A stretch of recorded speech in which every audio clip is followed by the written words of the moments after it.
This week, in Talladega, Alabama, the gruesome discovery of 3 murders in an apartment leads to finding even more bodies and a hunt for a serial killer as he goes on the run, killing even more people along his path. Welcome to Small Town Murder.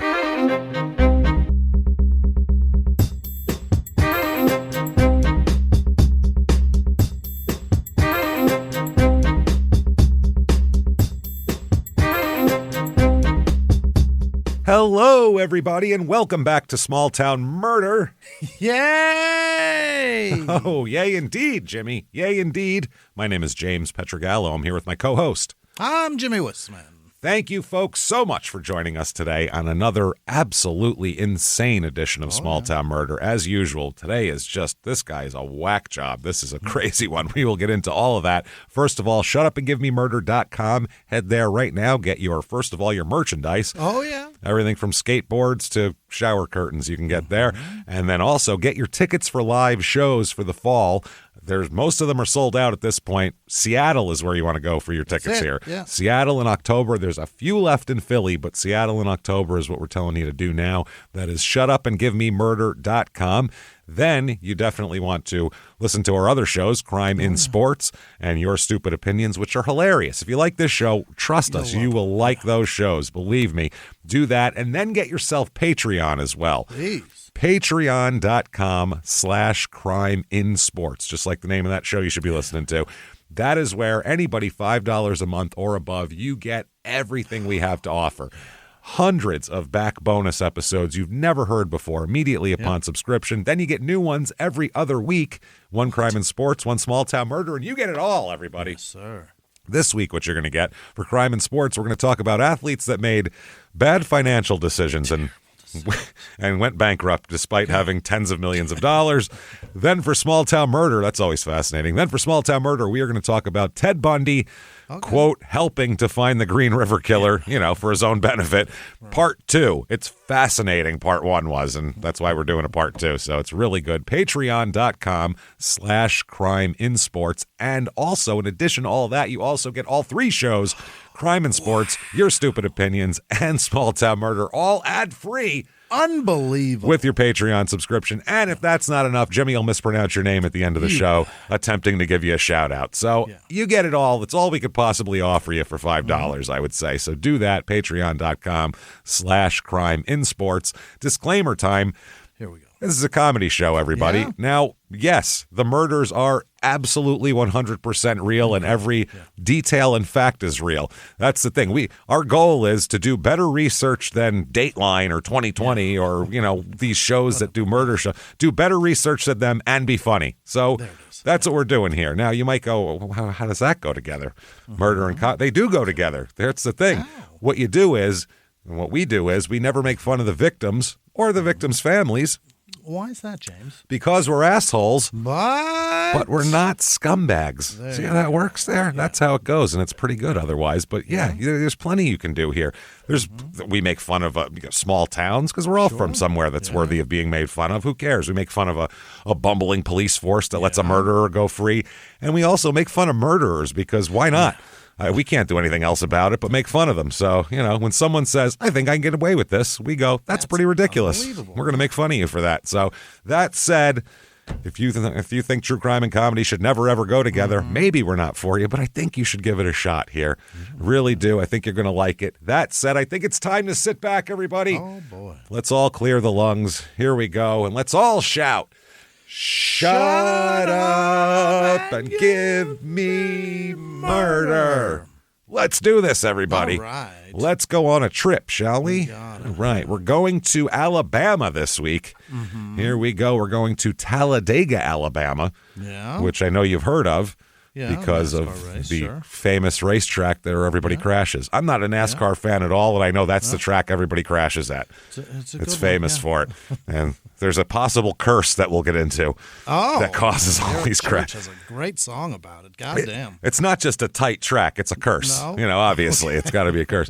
So Talladega, Alabama it's like kind of central Alabama, off to the east a little bit in that area. It's about an hour to Birmingham, about 2 hours to Atlanta in the other direction if you go east, and about an hour and 10 minutes to Clanton, Alabama, which is our last Alabama episode 586. Self-explanatory title, Never Trust Your Cousin. That's a Never. Yeah. never trust your cousin. Good advice. Yep, it says Talladega County this is in, area code 256, and the motto, unsurprisingly, is City of Speed. If you don't know what we're talking about, or if you're from another country or something like that, the Talladega has a very famous racetrack here that NASCAR does. It's on their tour every year, right? It's one of their races. Yeah, right. So every year, and it's famous for crashes. And a little bit of history of this town will kind of introduce you to that here. They opened Talladega Speedway in 1969. Mm-hmm. Now, also, what's here, another big thing that's here, not only the Speedway, but also the Alabama Institute for the Deaf and Blind, which is a very big, apparently in the deaf and blind world, it's a very big deal. I'm not... Well, listen, if I've there's never ever looked for place, a blind school, so... Yeah, if there's ever a place that is a great place for deaf people, it's Talladega. Yeah, so, I didn't hear shit. They're not annoyed at all. No. So this was established in 1858, and nationally it's one of the very famous schools for the deaf, really. Yeah. Now, the Talladega Speedway curse. There's a legend that says that the Talladega Super Speedway was originally built on a former Creek Nation territory and is cursed. Oh. The natives have put a curse on them. It's said to be the site of a sacred burial ground, and a Creek chief allegedly placed a curse on it after being forced out by the government to build the track. The Talladega jinx is often blamed for all the weird events that have happened. A few here. One, the Bobby Isaac incident. In 1973, a NASCAR driver named Bobby Isaac abruptly pulled his car off the track during a race and quit, saying he heard a voice telling him to leave. Get out of here. Go, get out of the house. It's like a poltergeist car. Track. Got a poltergeist car. He never returned to the track that day. Took off. Reviews of this town here. 5 stars. I've lived here almost my whole life, and I've gone to school here from birth to present. Wow, put him right in school at birth. There you go. Learn something. Welcome. Talladega is a good place. Race weekend is awful to be a resident when you have everyone from the track coming through to buy beer, but other than that, it's decent. Well, yeah, that's probably a big boon to all the convenience stores around there. They love that shit. That probably pays your sales tax for the year. That's what I mean. Not much to do for kids and teens, but it's slowly getting better. Okay. Other people disagree here. 3 stars. It's a pretty little place, but nothing really to do. I'm always hearing about crimes that took place. However, there are good people in Talladega, and they're working to improve the situation. Right. They're good people working to improve it. They're trying their best. 1 star. Growing up in Talladega, I enjoyed school and the little places attended for children after school. However, I noticed the decline of children graduating, and those buildings that were for them to be social have been torn down. What, the mall? Ones. Yeah, where are kids supposed to be social? The crime rate is terrible. We'll be the judge of that, sir. Every newsletter is another murder tragedy. Newsletter? They don't have a newspaper. They have a newsletter. They got a newsletter. They got a pamphlet. Wow, I've never heard of that before. Pamphlet? Did you get the pamphlet? They drop it off yet? This city needs better funding for the schools. Something needs to be done to ensure the safety of the people. I agree. We will find out. People in this town, how many people do we need to be safe? How many? 15,782. Which is a good amount. A good amount. It's a decent amount. 51.2% women, 48.8% men, which is a little above the national average as far as the difference goes, but not too far. Median age is about a year older than the national average. It's 39 and a half. Okay. The situation here, usually married is 50-50. Here it's 33%. Wow. So it's a lot lower marriage rate. Yeah. About the same divorce rate, though, which is if there's less people married and the same percentage of people divorcing, that means that those marriages aren't ending well. Race in this town, 45.8% white, 48.1% black, 1.1% Asian, 4% Hispanic. 53.4% of the people here are religious, and no surprise, the winner. The number one with a bullet here is going to be Baptist at 33.2. As we know, Baptists are the Catholics of the South. Yeah. By the way, I've gotten multiple messages asking why we say that. It's just noticing numbers. Yeah. That's all it is. And if you go to like Massachusetts, north, it'll be there's 48% Catholic, and if you go down south, it'll be 48% Baptist. That's all. That's why. It sounded like the sentence was pretty self-explanatory. That's all. That's what I thought. But sometimes you got to explain. I said, yeah, maybe we haven't explained that in a few years. Don't know. I'm like, okay, let me explain it then. People got mad at me for it. They're like, how dare you? I'm like, what are you talking? I'm just pointing out the existence of people. How can you get mad at that? The things people get mad at me for on this show is wild. It's remarkable. Low unemployment here. It's about half the national average, so very low. Median household income is below half the national average, though. That's not great. Median, it is $31,795 a year. It's normally $69,000 and change in the rest of the country. And they make that on one weekend. That's just from selling parking spots in your yard for race day. for race day. The cost of living here, 100 is regular average. Here it's 76, and housing's the real low one. The median home cost here is $134,600. So you'd need it to be that low, though, based on the income. So if we've convinced you, the only place that you will be happy is Talladega, Alabama. We have for you the Talladega, Alabama Real Estate Report.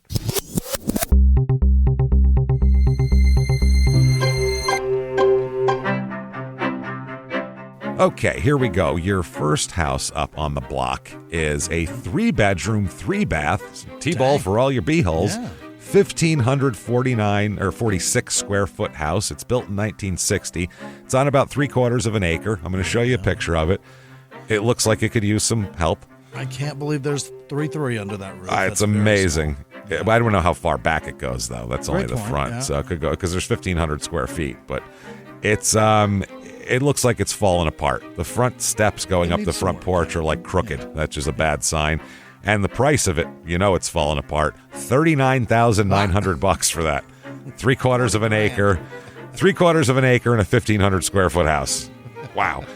Next up is a 3-bedroom, 2-bath, 960 square foot house. I'll show it to you. It's a cute little brick house, though. See, it's nice. It looks the same size as the other. That's weird. It does. Well, because we don't know how deep it goes. Patio over there? It looks like a little outdoor screened-in porch. It's only 960 square feet. It's got a metal roof, so have fun during rainstorms. It's loud. It's on half an acre, though, too, and it's $124,900. Not bad. No, that's kind of the average house, because what is it? 134 is the median home cost. 1,000 square feet, though. That's pretty close. That's small. Yeah. And then here we go. You know what? Let's just do this. 22-bedroom, 8-bath. What? 11,632 square foot. On a 11,000? 11,632 square foot on a 3.4 acre lot. It's built in 1936, and it used to be a nursing home. So, no kidding. There we go. You know how many people died in here? You want to live there? It's probably Richard Petty's house. Oh, it's huge with pillars. It was a nursing home. It was a nursing home, and now it can be ours. It looks like one of those rich dipshit schools. Kind of. I was going to say, it looks like a private school is what it looks like. Like a private school, but it is huge. $450,000 for that. Are you kidding me? I mean, I'm sure it needs some work, and like we said, hundreds of old people have died there, but still, $450,000. I'm sure. I don't know how it wouldn't. Things to do here. Okay. The Talladega Bluegrass and Fingerstyle Guitar Festival. Yeah, I made the same face when I fucking read it. It's like, fingerstyle.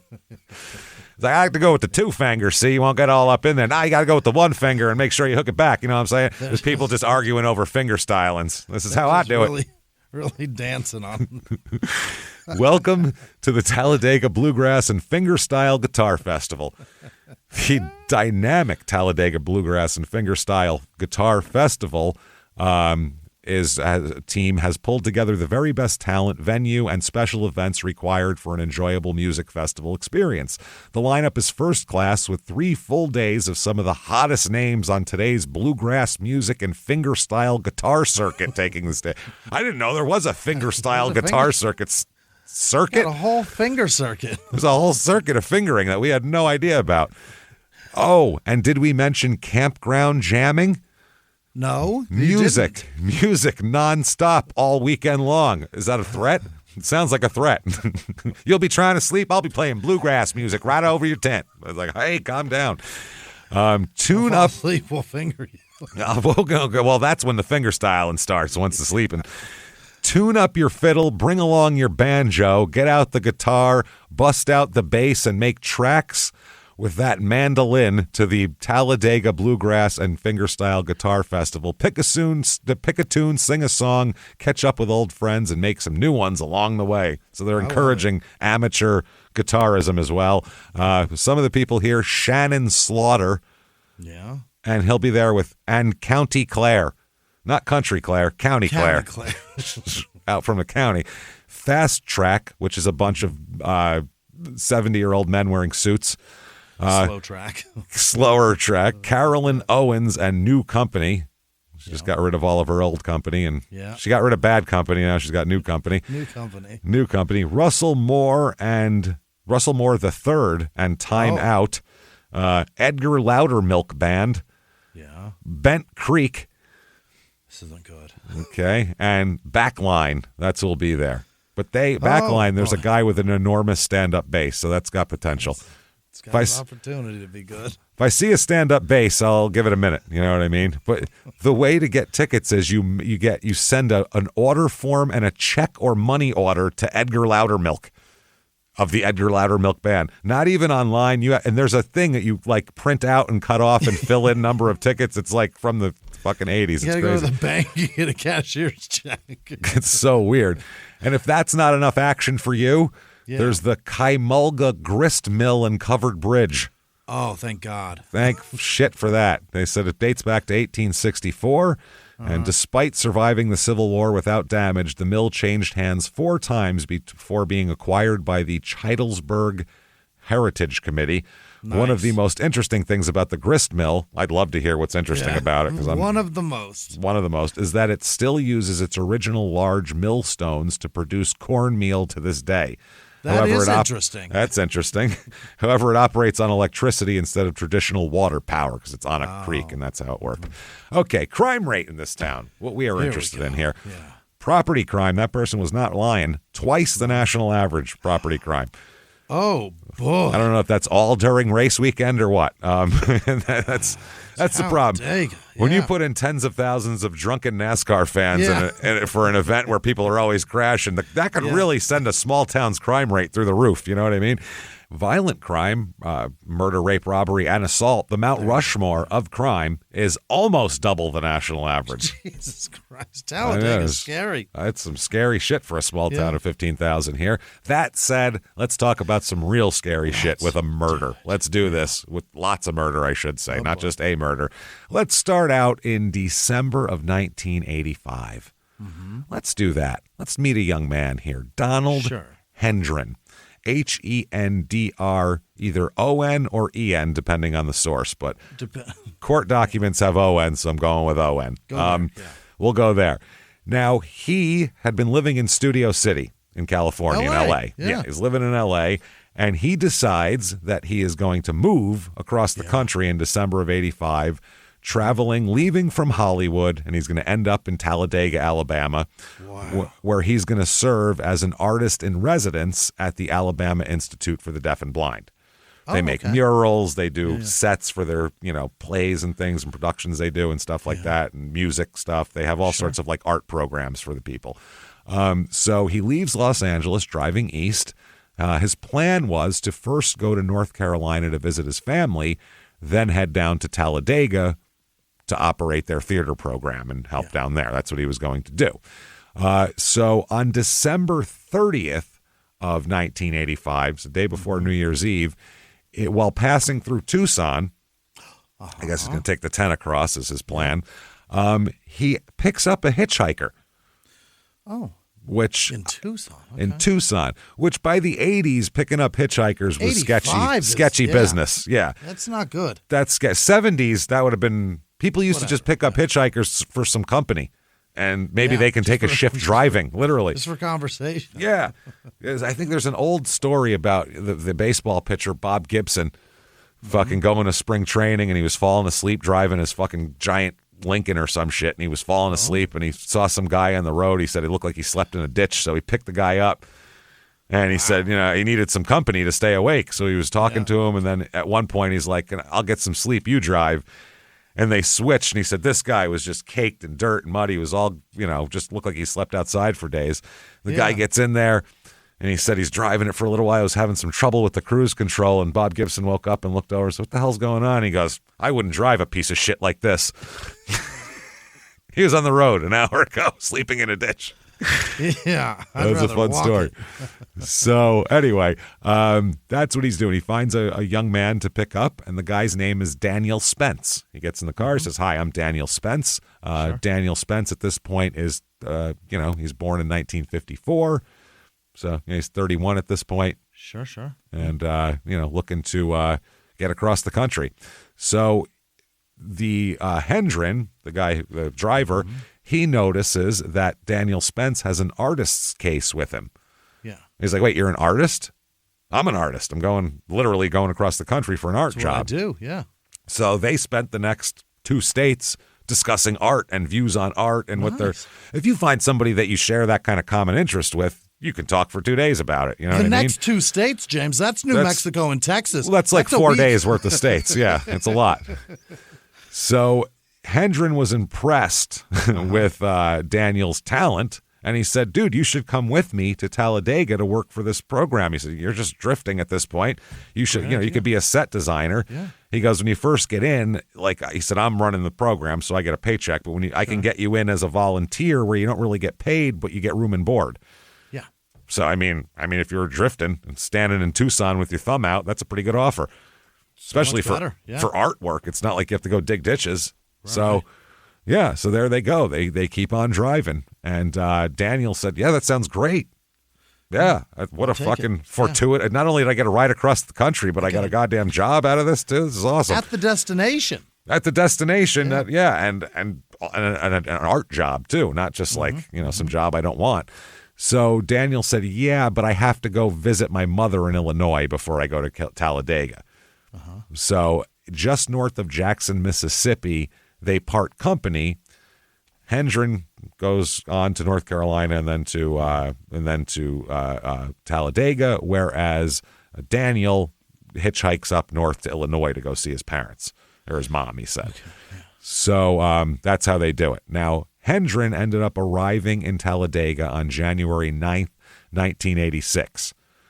And when he got there, he is contacted by Daniel Spence. He contacts him through the Institute. Sure. Says, I'm trying to get a hold of this guy. So they get back with each other. And he says, because it's still okay if I come down there and get this job. And Hendren said, yeah, come on down. He goes, you can even stay with me in my apartment. Wow. So you can be my roommate. Perfect. So this is Danny Ray Spence. He says, no problem. Let's do it. So he gets down there. He's going to help design stage sets at the Institute. So he gets a job down there. And by the way, this Deaf and Blind Institute is a big deal down there. It's huge. Really? It's founded in 1858. So it's at the core of everything that's been there. They employ hundreds of people at this point. And basically it's mainly deaf at this point. And there's blind people too, but it's mainly it's become a big thing for the deaf. And everybody, if you're deaf, you can be very comfortable in Talladega because everybody speaks sign language kind of there. A lot of the people do, right? Because a lot of the people work at the Institute. So one of the upper muckety mucks of the town here said AIDB is a big part of the Talladega community. It's actually a community of its own and a family of its own. So Danny arrives on January 20th, 1986. And within days, he's ingratiated himself to everybody at the Institute. They all like him. He's a charmer. He is a very good artist. They're all impressed with his work, and they're happy to have him there, basically. Sure. He volunteers to paint a mural. He helps with set designs. He's polite and a good conversationalist and a real find. Everyone's like, Jesus, good job picking this guy up off the road. This guy's a fucking great guy to have here. So they find an apartment. This is Hendren and Danny Spence. They first share an apartment kind of it's like on the campus of the Institute, like when they first get there. And then after a little bit, a couple of weeks maybe, they move into another apartment in the Porter building after that. Now that'll come up again. Danny Spence tells Hendren that, I kind of like it here. Yeah. I like the job. I like the environment. I'm kind of maybe thinking about settling down here. I'm just going to stay. Yeah, because they've been talking about he's been bouncing around all different places. He's an artist, and artists are looking for a place to ply their trade and stuff like that. So he goes, if I can do my art and actually have a decent life here, maybe I'll settle in here. You know what I mean?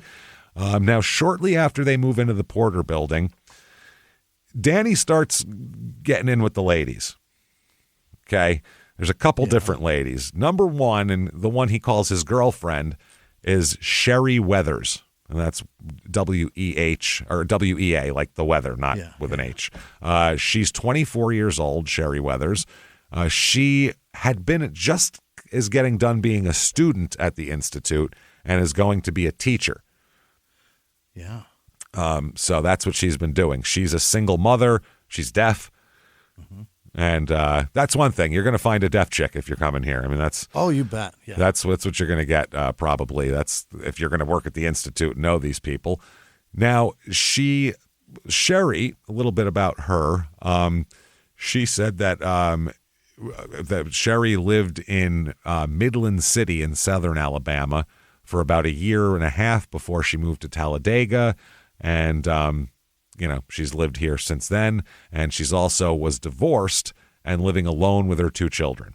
Mm-hmm. So she's a divorced single mom, has 2 small children that are 5 and 4 at this point. So they said that Sherry had told her friends when she got here that she'd been beaten by her ex-husband. Oh. That's nice. Beat up a deaf lady. That's excellent. Whew. And she also said that she had rough experiences in her childhood with her parents, too. She's had a rough go of it, basically. And on top of everything else, she can't hear shit. So that doesn't help any. Not easy. Yeah, it's frustrating. Yeah. One of her friends said she'd been having a hard time all her life. We told her to be careful. We gave her warnings of, be careful of people. You have a tendency to date people who aren't great for you. Yeah. But she said, no, Danny's a great guy, and he treats me wonderful. So she thinks she's found gold here. She's living in the Sunrise Apartments with her sons Chad, who's 5 years old, and Joey, who's 4 years old. Mm-hmm. She lives in apartment 30 of the Sunrise Apartments. Now, problem is relationships between any staff and students are strictly prohibited at the deaf school. Oh. Not cool, okay? Not okay.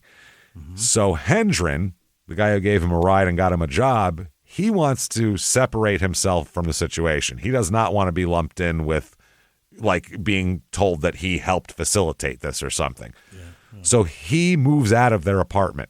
Oh. On February 16th, 1986. He said give the man some space.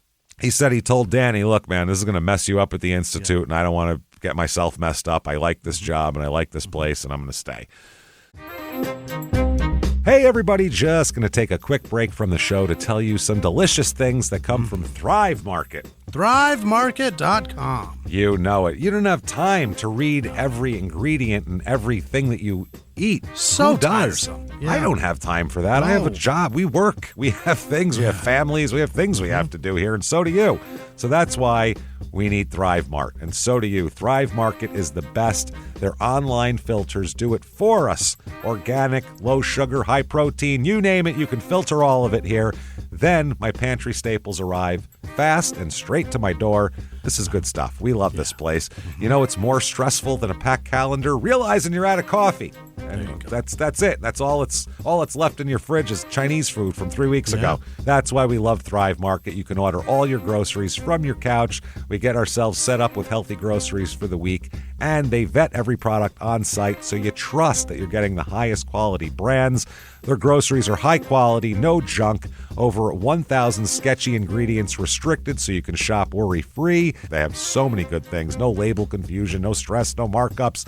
Thrive Market's got your back with easy high-protein meals, brain-boosting supplements, low-sugar breakfast swaps, anything to make it simpler for you. They have 7 days cereal to snack pack. They have all this good stuff you need to get it. I love the chips that they have. They have these really good sea salt tortilla chips that are better. They're just so delicious, too. I love them. I sit and I munch on those like crazy here. They have smart tools like the Healthy Swap Scanner that you can make at-home decisions effortless and stress-free. Swap out not-so-healthy stuff for some healthy stuff here. We love Thrive Market, and you should too. Go to thrivemarket.com/smalltownmurder to get 30% off your first order and a free $60 gift. That's thrivemarket.com/smalltownmurder. Now back to the show.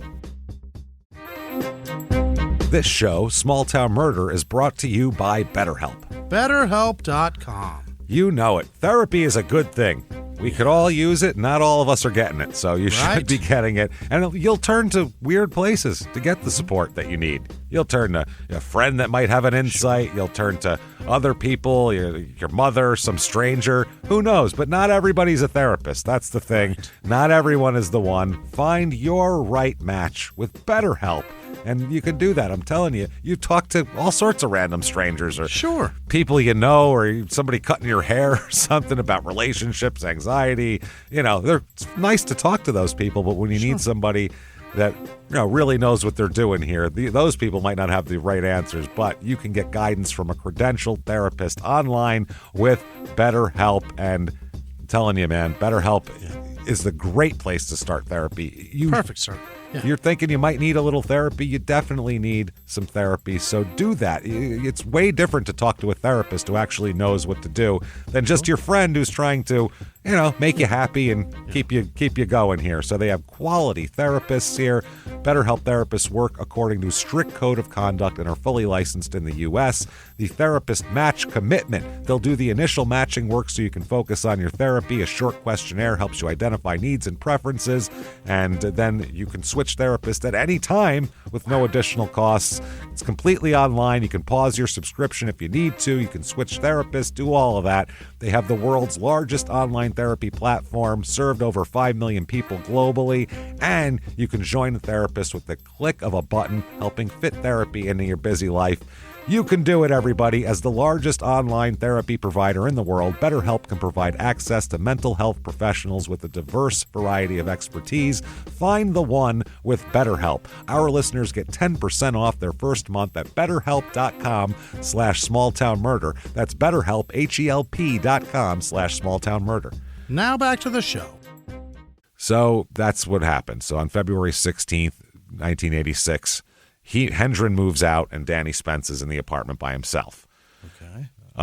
Now, another person who knows Sherry talks about saying that she used to be her roommate and said that they talked about Spence quite a bit. They're friends still. They were roommates when she first moved to town. And this person said, she told me he was real nice. She said he was real good to her, quote unquote. Nice. Mm-hmm. So that's all you can ask for. Nice and good to her. Yeah. Now, February 19th, 1986. This is 3 days after Hendren moved out of the apartment with Danny. Now, they see each other this day. Hendren arranges to pick Danny up about 8 a.m. the next morning to go to a faculty meeting. Okay. Danny doesn't have a car, obviously. He hitchhiked here, so they're planning the morning of 8 a.m. on the 20th of February that Danny's going to be outside his apartment ready to go. Now, this day, February 19th, we'll talk about Linda Faye Odom. And her last name is O-D-U-M, sometimes O-D-O-M, but most commonly O-D-U-M.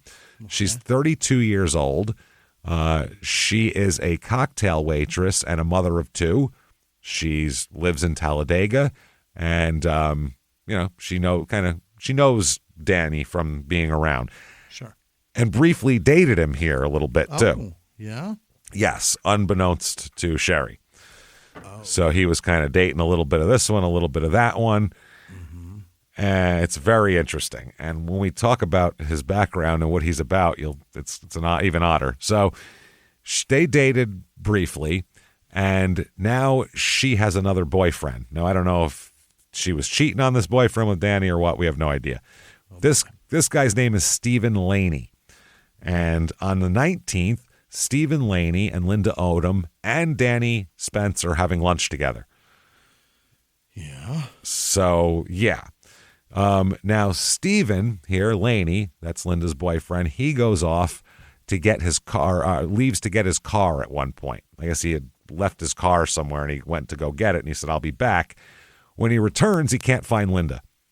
She's gone. She's gone. She can't find, not in her apartment, nowhere to be found, can't find her. So he goes and knocks on Danny's door because he said, you're the last person. Have you seen Linda? Is she here with you? Where is she? And Danny says, fuck, I haven't seen her. We left and broke apart soon after you took off. He goes, I'll sure help you look for her if you want, though. Let's go. Okay. So they go out and they look around. They can't find Linda. So, so Steven's like, what the fuck, man? She just ditched me. That's pretty lame. Yeah. Don't know. So, they don't know. That was it. He just gives up. He's like, well, I guess that's that. So after they look for her, Danny asks this Steven if he could have a ride to his girlfriend's house, Sherry Weathers. Yeah. So Steven drops him off there. This is February 19th, 1986 at about 8 p.m. So it's a long day for Danny here. That night, he is seen at 8 p.m. with Sherry Weathers and her neighbor, Linda Jarman, Jarman, Jarman. Yeah. They're buying beer at a convenience store in Talladega, and they're discussing a card game that they're going to play. They bought beer to go home and play cards and drink beer, which is fun. Right. Who doesn't like to drink and play cards? Any game at home, really. Yeah. So people, especially if you're drinking, it's fun. It's gonna, no matter what. So there's people around that see them, all three of them laughing together and having a good time. And I don't know if he learned sign language real quick or what, but he's communicating with a deaf woman. So yeah, well, sometimes they read lips real well. That's true. No, and they're both deaf. Sherry and Linda are deaf. Yeah. So he's with two deaf ladies. Jarman is 33 years old. She's had it tough too. She's the youngest of 7 children and deaf. Lived in the area her whole life.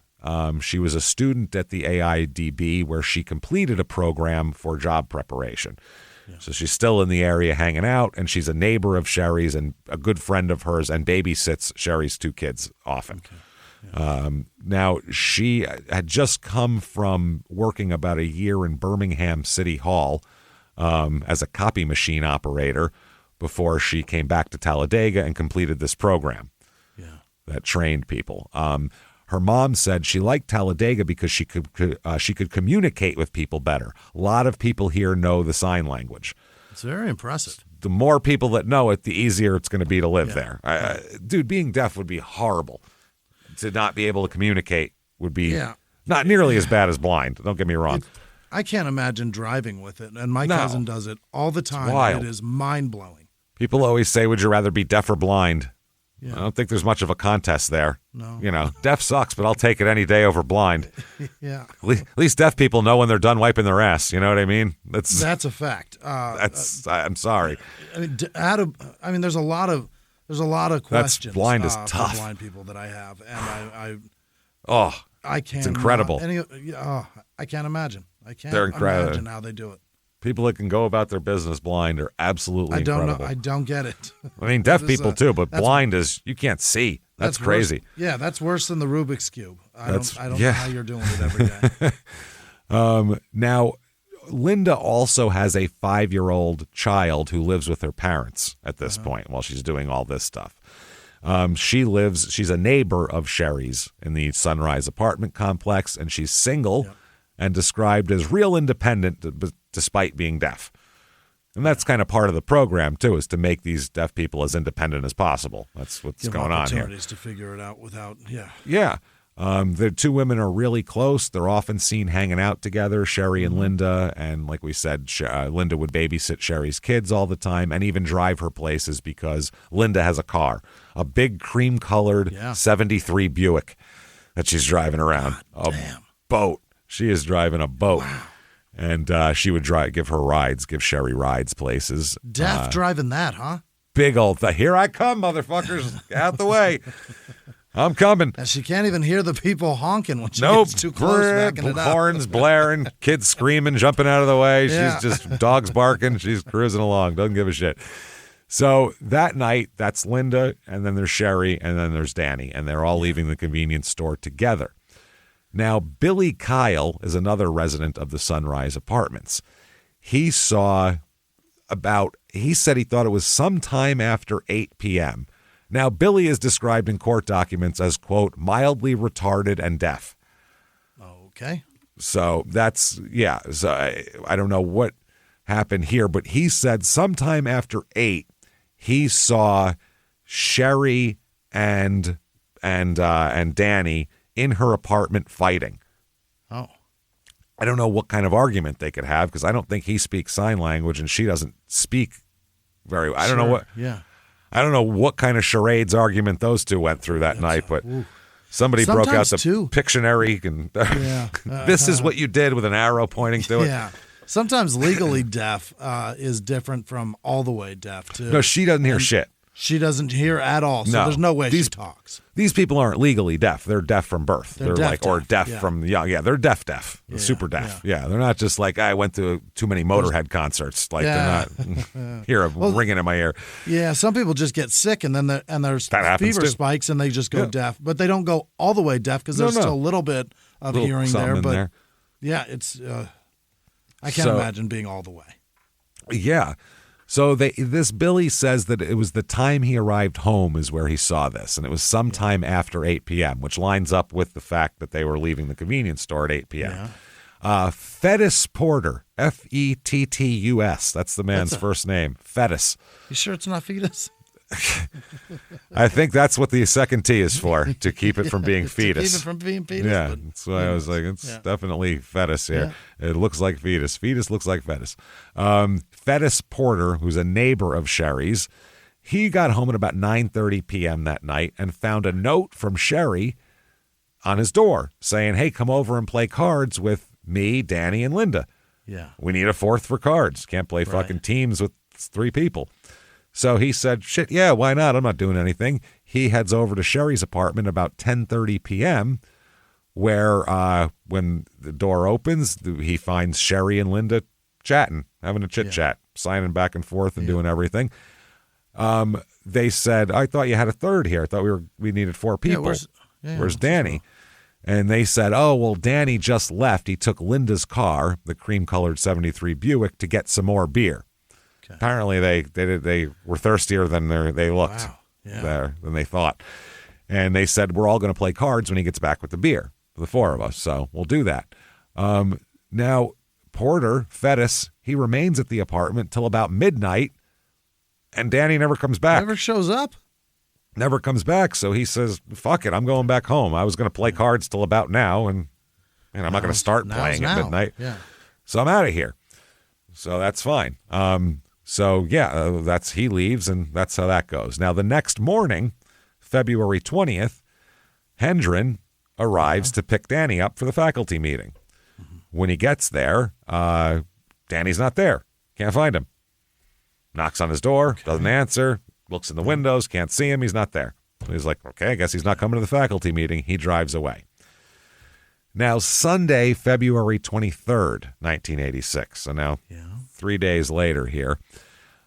No one has seen Sherry or her children around the apartments in a couple of days. Or her kids. Nobody. Yeah, Billy, the man who saw them fighting when he came home there, he said that, he remembered seeing the fight between Sherry and Danny in the apartment. So he said, I haven't seen her in a couple of days. I saw her fight, and I better go check on her.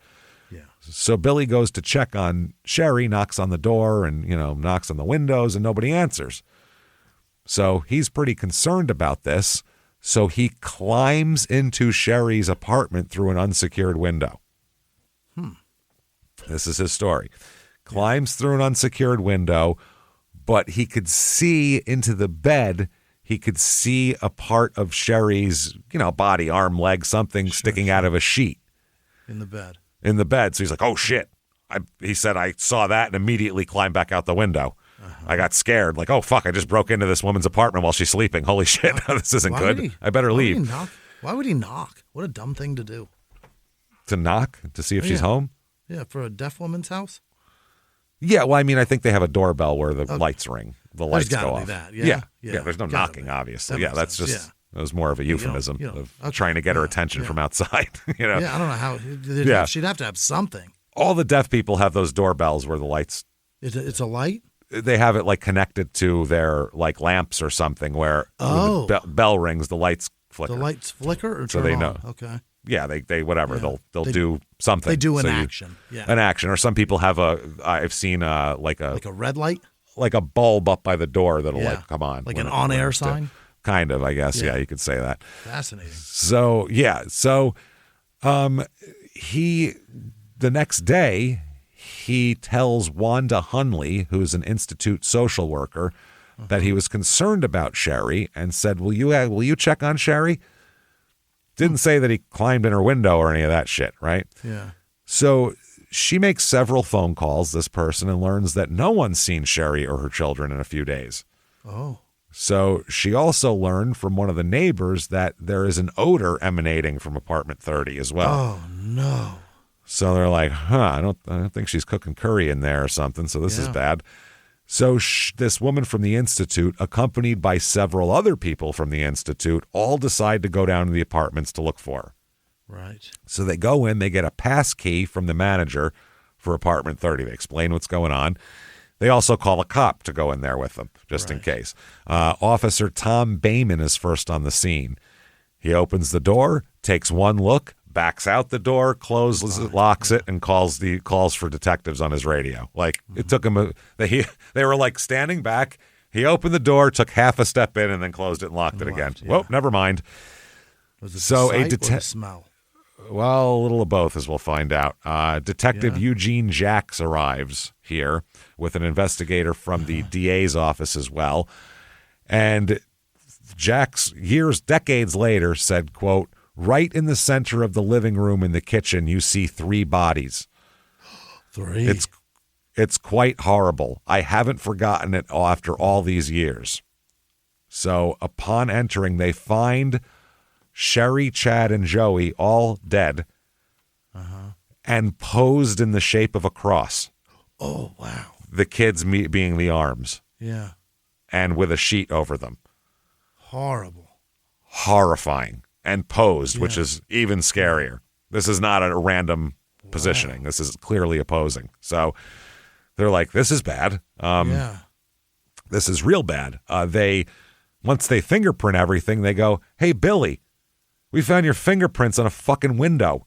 Yeah, like you climbed in the window, and then he had to explain all of this shit. So at first they thought Billy absolutely did this because they found his fucking fingerprints climbing in a window. That's exactly what you're looking for, someone breaking in and doing this. And he's the one telling people to check on her. Yes, but he's a real meek little guy, and they were just like, I don't see it out of him. I just don't see it out of him. Everybody kept saying, I don't see it out of him. And he apparently, I don't know if he passed a polygraph or whatever, but they believed him that he just went in to check on her. Wow. So the autopsies show that all 3, Sherry and her sons, Chad and Joey, all died as a result of ligature strangulation. Oh, boy. That's a rough way to go, man.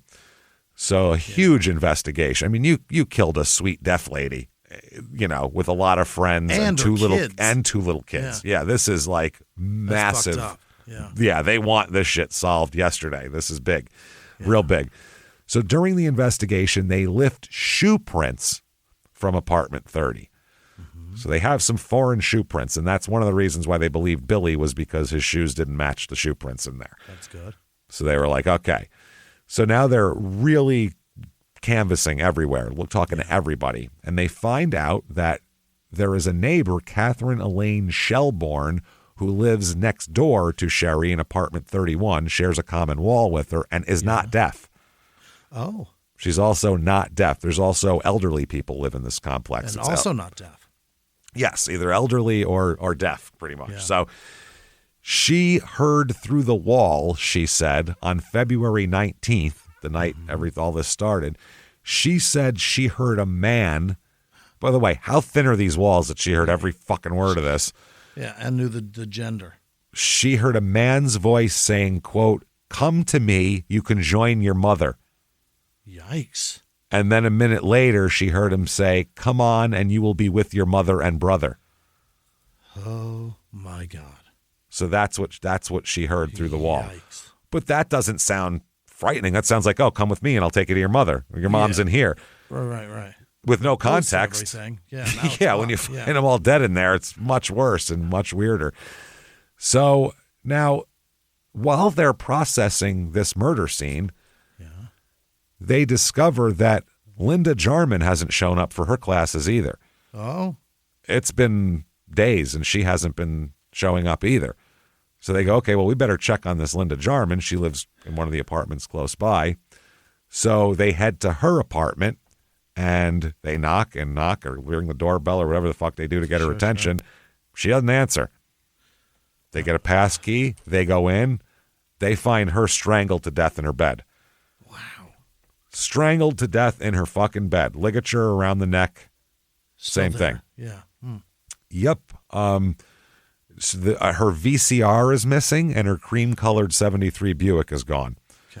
In 1986, by the way, people are going, VCR. First of all, if you're young, that means video cassette recorder. Right. It's these big tapes that we used to have, and you put them in and watch movies and tape shit off TV. Yeah. And now an 8-track is also a tape that we can go back forever, which is just a square record. Now a record is this round thing that's real big and made of vinyl that you put on. Go back to phonographs. Tapes were cartridges. A cartridge is. Yeah. So that back then a VCR cost a lot of money. You could sell a VCR for $300 on the street. Back then it was expensive. So the VCR being missing is a big deal. That's a robbery thing. And her car's gone, obviously. Now, while all this is going on, they're contacting everyone that might have talked to any of these people. And Stephen Laney comes forward. Remember Stephen Laney, Linda Odom's boyfriend? He says, I haven't seen Linda Odom since then either. The last time I saw her was at lunch. I went to get my car, came back. She's gone. Me and Danny looked for her, never found her. I dropped Danny off. Oh, so what the fuck is that? So they don't know. They're like, shit, I don't know. I guess we'll look into that too. So now they have one missing woman and 2 dead women and 2 dead kids. That's a lot. That's a long weekend, man. Yeah. For Talladega, that's a small place. That's 15,000 people. Yeah, this is a 3 years worth of death, 3 years worth of murder, probably. I mean, what do they have? 1 or 2 murders a year in this county, probably. One day. This is crazy. So the police said here, the spokesman said that no arrests have been made, but there are several people we're checking out. He said there are 4 or 5 people under investigation by authorities. Now, one of them at the time was Billy Kyle, the guy who climbed in the window. He was cleared. But they said they are searching for a man to talk to who was believed to be Sherry Weathers' boyfriend, and he hasn't been seen either. And that's Danny Spence. So the Stephen Laney, who hasn't seen Linda Odom since February 19th at lunch, says, I did see Danny Spence, though. He said, I saw him late February 19th or early February 20th, like late at night or morning. Sure. He said that, wow, he had dropped him off, and that I guess he had went home. Danny had gone home, and he saw Danny loading several large trash bags into a car outside his apartment building late night on the 20th. And he said that, he didn't know what was going on. So Steven said, I asked him, how did he get back? And he said he used his girlfriend's car. But that he used Linda Jarman's car. Right. So he said that Danny told him he had a fight with Sherry and that he was about to return some of her belongings to her. And that was all the garbage bags that he was putting in. It was her stuff that was at his place. They've been together for like 3 weeks. I don't know how much stuff could she have over there. So anyway, the neighbors are freaked the fuck out, by the way, about this. Yeah, all of them. Everyone in the area is freaked out. They said that number one, they liked these people. They're already being missed. Yeah. And one person here, a neighbor, said, quote, it really hurt me to the heart because me and her were real close, talking about Linda Jarman. Sure. She said she used to come over all the time and we'd share cigarettes together. Just come over and smoke. Come on by and smoke for a while? Okay. Normally smoking isn't an activity that you get together to do. I'm going to come over and smoke. How's that sound? Want to come over and smoke? Unless you're 14. Then you'd be like, you want to go meet and smoke? That'd be the only time. We'll meet by that tree and we'll go smoke. But how many can you smoke? I don't know.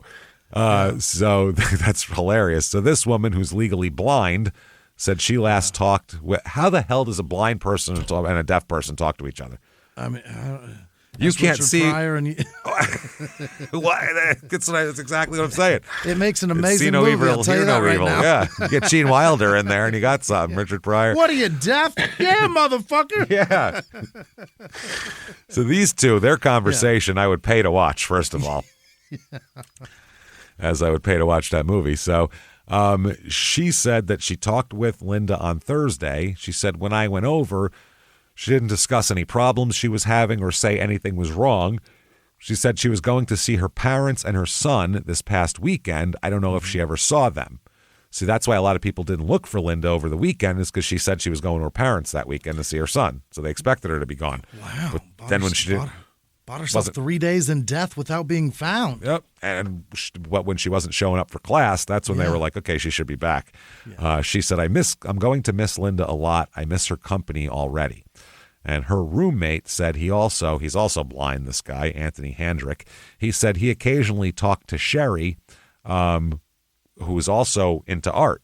She also draws, and she's also an artist. And he said he spoke with her briefly Thursday, which was the 19th, before she disappeared.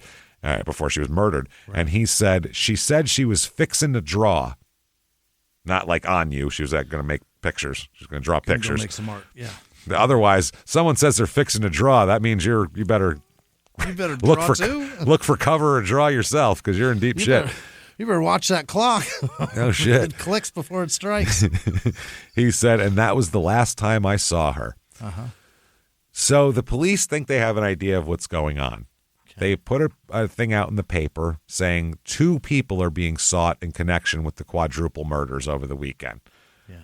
2 people. They said they're looking for Daniel Spence, a 33-year-old man, and Linda Faye Odom, a 32-year-old, both of whom were last seen on February 19th. Right. So they think they're together. The police spokesman said Spence and Odom were last seen driving Linda Jarman's 73 Buick Century. Mm-hmm. So she's reported missing the same day, and they asked what's the relationship between them, and the cops said this, quote, they're missing and the car is also missing in the same time frame. You can draw your own conclusions. In other words, these two were fucking and killed everybody and took off. They fucked in their blood and then left, probably. You know how it goes. So that's what they think happened at this point, that he ended up wanting to be with Linda, who he had a previous relationship with, or with Linda Odom, not Linda Jarman, and then killed these people because he was with Sherry and Linda happened to be there, and now he's whatever. That's what they're thinking now. So those two are on the run. They're looking for a Bonnie and Clyde pair. Yeah. So all these interviews that they do with everybody point to Danny Spence because he's dating Sherry and now he's gone. Right. And the timing of him being there that night, then not being there, and all that kind of shit. What's the deal? So they go, well, let's figure this out. Let's just run his fingerprints through the system anyway and see who we're doing. Maybe he's got priors or something we can latch on to. Yeah. They run his fingerprints based on just going into his apartment and lifting them off of shit. And they get a completely different result. His name is not Daniel Spence at all. Yeah. His name is Daniel Lee Seibert, Siebert. And he's wanted in San Francisco. Would be. He's wanted for assault in San Francisco. He has a previous manslaughter conviction in Las Vegas. Whoa. We'll talk about that. And he's considered in this national database as considered armed and extremely dangerous. Extremely dangerous. Not the guy you want to put in to do art at the deaf school. Yeah. Not even a guy you want to pick up in Tucson. No. That's why you don't pick up hitchhikers, no matter how good they are at drawing. You still don't fucking pick them up because they're all wanted for manslaughter or some assault or something. Yeah. So now who the fuck is this guy? Yeah. Because he's a completely different guy now. It's not Spence. Yeah. It's not Spence. Well, let's talk about his background and where he comes from. His mom's name is Dorothy Richards originally, Seibert later on. She was born in 1932, and grew up in the Great Depression in Illinois, just rough times. She I guess was her mother was married when she was 15. That's back then wasn't that abnormal. You know what I mean? Dorothy, for reasons we're not sure about, was placed in foster care at age 3. And back then, a lot of people did that because they literally couldn't afford to feed their children. Right, yeah. During the Depression, that was really common to give your kids up because at least the state would feed them. And I can't feed them. Somebody's got beans and rice somewhere. Exactly. Literally. Someone's got grain to feed this kid, something. Yeah. So, and her mother was divorced quickly, too. So she was like a 17-year-old single mother and with a kid and didn't know what to do and poor as all get out. So she just gives the kid away. Then the mother remarried here. Remarried here because Dorothy also got married at 15, just like her mom. She grew up, got married at 15, had a daughter just like her, and got divorced quickly, just like exactly her mom's pattern. She remarries, though. It is. It's crazy. She remarried Erwin Julius Seibert in 1952. Now, this guy is about 4 years older than her. He's also from Illinois. He's a twin and one of 6 children, which is an interesting little psychological something. He served in the Army in World War II, the very end of World War II. Yeah. And in 52, he had just gotten out of the Army, and that's when he met and married Dorothy. He's a truck driver and a real abusive piece of shit. Oftentimes. As a PTSD having truck driver may tend to be sometimes. That's the thing. Now, they have together Daniel Lee Seibert. He'll have many aliases over the years. Danny Spence, Danny Ray Spence, Daniel Marlowe. He's got a whole bunch of different ones. What is that? Where did he get Spence from? I don't know. He just decided that's what he wanted to be. Who knows if he met a guy in Flagstaff who said, I'm Johnny Spence, and he was like, that's a name I can use. You never know what he saw. He saw a sign or a business. He's from Mattoon, Illinois, and Erwin, his dad, is super physically abusive and sexually abusive as well, as we'll talk about. And that definitely lines up with his future and what he does, things that he does. He sexually abuses his son? His own son. And I'm talking real nasty shit. Like, he's the male version of Skidmore Lady last week. Hey, everybody, just going to take a quick break from the show and tell you how to get your fashion a little bit better with Quince. Quince.com, Quince.com. You know it. Cooler temperatures are coming, everybody. Summer is ending. And Quince is where we're turning for our fall staples so they'll actually last. Some good stuff, some quality items. From cashmere to denim to boots, the quality holds up and the price is going to blow you away because we love shopping on Quince because the prices are phenomenal. Quince has the kind of fall staples you'll wear all the time, like super soft 100% Mongolian cashmere sweaters starting at just $60. You can't beat that. That's crazy. Their denim is durable and fits right, and their real leather jackets bring that clean, classic edge without the elevated price tag. I myself bought a leather jacket from there, and I like it a lot, and I wear it all the time. Well, not in the summer, but when it gets cool again, I might look for another one. Who knows? With Quince, I can afford it, so it's good. What makes Quince different? They partner directly with ethical factories and skip those middlemen. You don't get robbed by middlemen. No. So you get top-tier fabrics and craftsmanship at half the price of similar brands. I love that. I got all sorts of stuff from Quince. I got a cool shirt that I got a pair of pants that I wore to an event. It's good stuff, and you can do it too. Keep it classic and cool this fall with long-lasting staples from Quince. Go to quince.com/smalltownmurder for free shipping on your order and 365-day returns. That's QUINCE.com/smalltownmurder. Free shipping and 365-day returns. Quince.com/smalltownmurder. Now back to the show. Hey, everybody, just going to take a quick break from the show to tell you about Rocket Money. RocketMoney.com. You know it. With prices going up on just about everything that exists lately, dealing with money is more stressful than ever. So trying to manage subscriptions, track spending, and cut costs, that feels overwhelming. It really does. Luckily, Rocket Money can relieve some of that stress and help you feel confident in the financial decisions that you make. Rocket Money is a personal finance app that helps you find and cancel your unwanted subscriptions, monitors your spending, and helps lower your bills so you can grow your savings. And it works, too. It does. Trust me, because they found something I paid for like 5 years every month. And it wasn't a ton of money, but it was just enough where I didn't need that, and they just took it from me every month. And Rocket Money has saved me money, so I love that so much. Rocket Money shows all of your expenses in one place, including subscriptions you forgot about. If you see a subscription you no longer want, Rocket Money will help you cancel it. They can do that. If you've got a goal that you'd like to save for, Rocket Money can analyze your accounts to find the best time each month to put extra money aside. They'll even, this is the coolest part, Rocket Money will even try to negotiate lower bills for you. Wow. How cool is that? The app automatically scans your bills to find opportunities to save, then goes to work to get you better deals. They'll even talk to customer service so you don't have to. They're going to wait on hold for you, these people. Wow.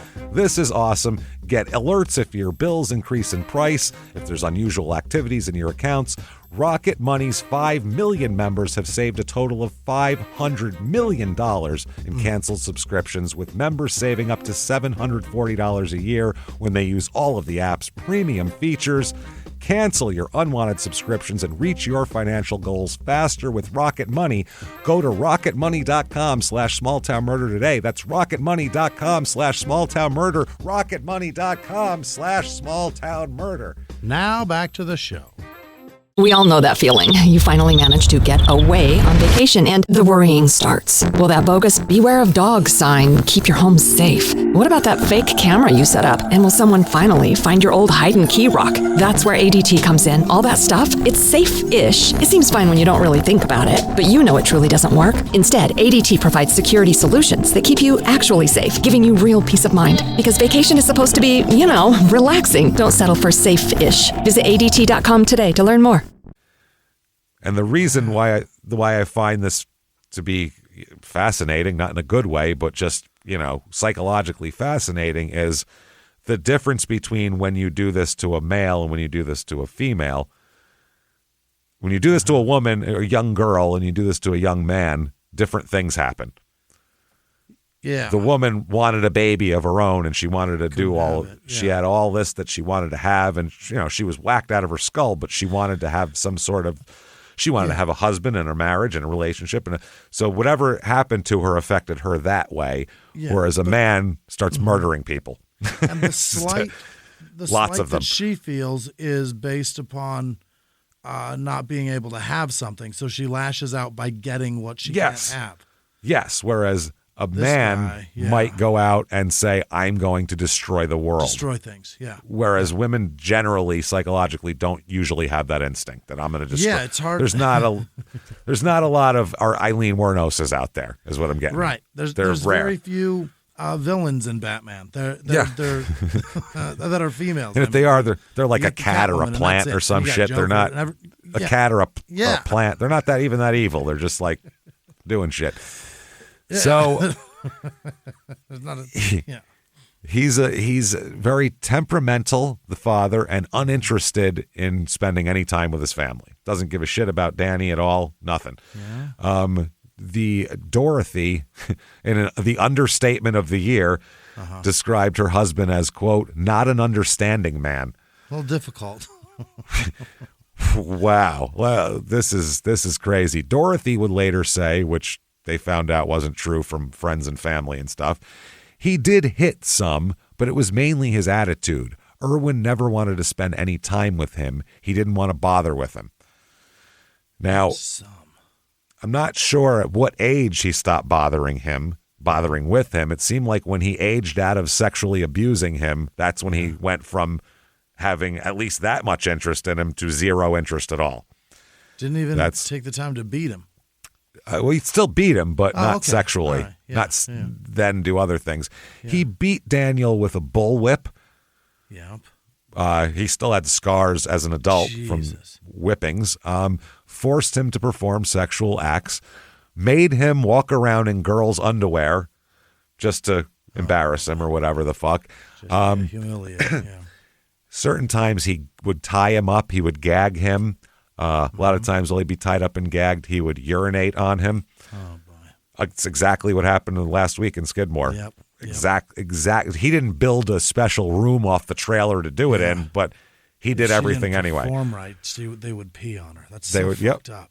It's insane. So this is a lot. I mean, he had a lot of shit going on in his childhood. Yeah. That's a lot for anybody to endure. So not only that, they're super fucking poor also and unstable, and they move all the time, and they're poor, and he's molesting him and beating him and peeing on him, and it's just a horrible life. So he's described by everybody as a harsh man who frequently resorted to physical punishment.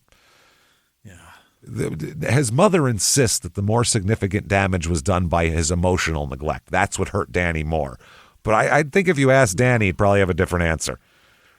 He would have loved for his father to ignore him if the other option is to beat, whip, and rape me. I'd rather have you ignore me, thank you. I'd rather not have hugs or praise as long as I'm not being raped and systematically tortured. And peed on, yeah.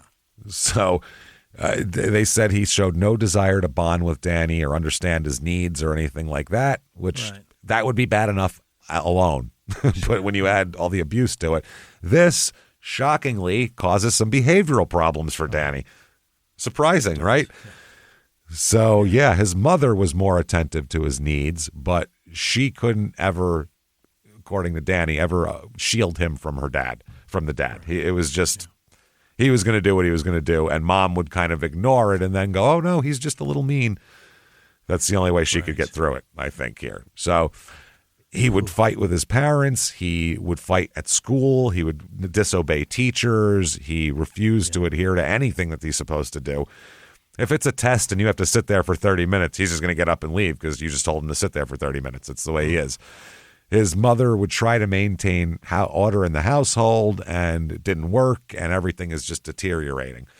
His only outlet is art. That's what he's into. And he really is a pretty talented artist. He draws pretty well, as we'll show you with his very disturbing pictures that we have later on for you.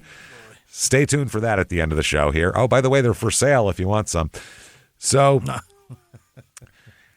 this is what he really tried to channel shit into art. And he described that as an escape from his dad. Okay. So he got into it as a young boy.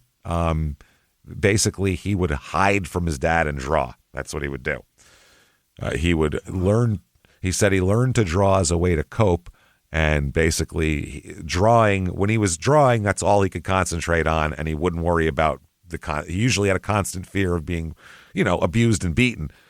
Sure. But when he was drawing, he couldn't think of all that. All he could think about, so all that would go away. Like you have an outlet. You need it. You know what I mean? Some kids it's sports. Some kids it's whatever it is. You know what I mean? So his talent, TV, whatever. Yeah, for us, comedy. That's what we were into. Comedy and shows and TV. That's what all of us. Distractions. Learning, memorizing people's stand-up and shit. That's what we did. So he really liked it. And also, later on, it's going to help him because he can pop up and just be like a sign painter, a mural painter. Businesses, especially back then, were all looking for people to draw on the windows and do shit like that. Absolutely. So he could end up... He can be in the wind. That's the thing. He could drift and go wherever he wanted to and pick up work as needed, basically. One night in 1967, Daniel is 13, or 12, it is not quite 13 yet. His mother's getting the shit beaten out of him, out of her from the father. He decides that he's old enough to try to intervene at this point, which is ballsy for someone who's being abused his whole life, too. So he grabbed Daniel by the throat and choked him till he fell unconscious on the floor. The father did. Yikes. Yeah. And the mother thought he was dead because he choked him for like 2 fucking minutes and then dropped him on the floor unconscious. So he goes, holy fuck, you just strangled our son. Yeah. But luckily he was just unconscious. So she, the next day, filed for divorce.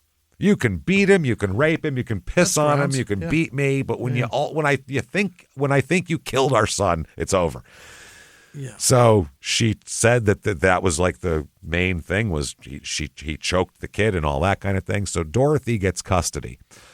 Daniel says after the divorce, she had numerous boyfriends and he hated it, made him very uncomfortable. Yeah. And Daniel's father remarried, and their relationship got even worse after that because now he wanted even less to do with him, the father. Now that it's not even this lady's kid. His mother ended up getting remarried as well, but that didn't help either. Daniel never felt like he was part of this either household at that point. Part of the family, yeah. which is hard. I know how that feels. It sucks. So he ran away at age 12 at first. That's when he first started running away. Develops some severely antisocial behaviors, starts committing petty crimes, stealing, never shows up at school. Back then, that was truancy. That was a crime. Yeah. And he gets really into doing PCP as well. Hell yeah. Which, what age? Teenager, real into it. Yeah. Which, if you have problems already, PCP will both alleviate and cause some new ones all at once. Exacerbate and fix at the same time. Alleviate and exacerbate all at the same time. So he starts committing tons of burglaries to buy more PCP as well. It's a mess. Sure. The kid's a mess. So his mother eventually decided to have him committed to a state youth home, which is juvie, essentially, in 1968. So he's 14, saying he never goes to school. He's got terrible behavior. He's stealing shit. He's always getting arrested and in trouble. And they reported that local law enforcement said Daniel had been involved in petty theft and other nonviolent offenses at the time. So no violence yet, just thefts and little things. They said he developed a habit of running away from home, which is why his mother wanted to put him somewhere where he couldn't run away. So he has no adult supervision because he's just on the run half the time. He became just a drifter. He would hitchhike as a child. They would find him 2 states over when he ran away. He's just getting the fuck as far away as possible. He said his mother said he would disappear for long periods of time, only occasionally making contact with her, just literally to go, just want to let you know I was alive, and he hangs up on her. That, which is still, I mean, honestly, it's probably more than she's owed at this point, or either of his parents are owed. If I was him, I'd be like, let these motherfuckers worry. Let them They wonder. probably don't care. So, that's what I would think. But he would just wander and never set any roots anywhere. So he's in and out of the Illinois Department of Corrections boys' home from 68 to 71, multiple escape attempts. All of them, they'd find him 2 states over or, all the way over here or somewhere. He's also getting much more antisocial. And I mean the clinical antisocial, not he doesn't like people. I mean antisocial behavior. He's got a real rebelliousness, hates authority. He's always in trouble with the law. He began to display an interest in more serious shit, violent things. Up to this point, it was petty thefts. Anything he could get away with and, nobody would catch him, or just thievery mainly. But now he's pushing the boundaries. Now he's starting to get a little bit weird. And at the same edges. at the same time, so now he's like 17, 1971. He's out of this home. He's addicted to PCP. And he starts turning tricks just to get by at 17. Whoa. Yeah. And not with women, obviously. No, with obviously. Men, with whoever will pay for it. Yeah. And this, by the way, is one of his main kind of psychological factors, I guess, here is he's not straight. He's not gay. He's not even bisexual. He's a shapeshifter. He's like a fucking alien. He's like if an alien came from a planet and was like, what was that movie in the 90s where the alien would turn into different shit and like it was like a hot chick and then, turn into a dude and whatever. There was a movie in the 90s about it. Doesn't matter. Either way. I'm trying to, it doesn't matter. Doesn't matter. Either way, he's like an alien that comes down and is like, can turn into whatever somebody wants at the time, what they need to suck the life out of them. And that's what it is. If it's a guy and he needs to get money and a car or things from a guy, well, then he's gay for a minute. Yeah. If it's a woman and he needs a place to stay and he needs stuff from her, now he's a straight man and he's totally fine with that. And it's not like he likes both. He doesn't really like either. He's whatever benefits him in this situation. Yes. Yeah. He's so broken that he doesn't even have his own sexuality. He's just doesn't even know shifter. What it is at this point. No. Yeah. Just uses it to get benefit things and to benefit and to fool people too. Yeah. So through all this though, he's a really good artist. His mother recalled that he's an accomplished artist. He's really skilled in creating lifelike portraits and other works. You'll see how lifelike it is at the end, by the way. It's weird. I can't wait. I'm fucking riveted. So that's like the only positive aspects of his life, is that people would see his art and be like, oh, you're really good at this. Yeah. And but that was the only positive outlet he had. So he just starts drifting. As his artistic talents are developing, he's drifting. He's constantly in trouble with the law. He can't maintain any stable relationships with anybody, friends, family, you name it. Eventually just stops talking to his family completely, his mom and everything like that. He's moving around just looking for work. So 1972, he decides, you know what, goddammit? I'm going to do something with my life. All right. I'm going to join the Marines. Is that right? That's a left turn. You didn't expect that, did you? Yeah. In 1972, he makes that decision. That's a smart decision in the middle of fucking Vietnam. I know it was winding down, but people were still getting sent over and killed over there. So it's not good, yeah. He enlisted in 1972 under the name Daniel Marlowe. Why not? Who is that?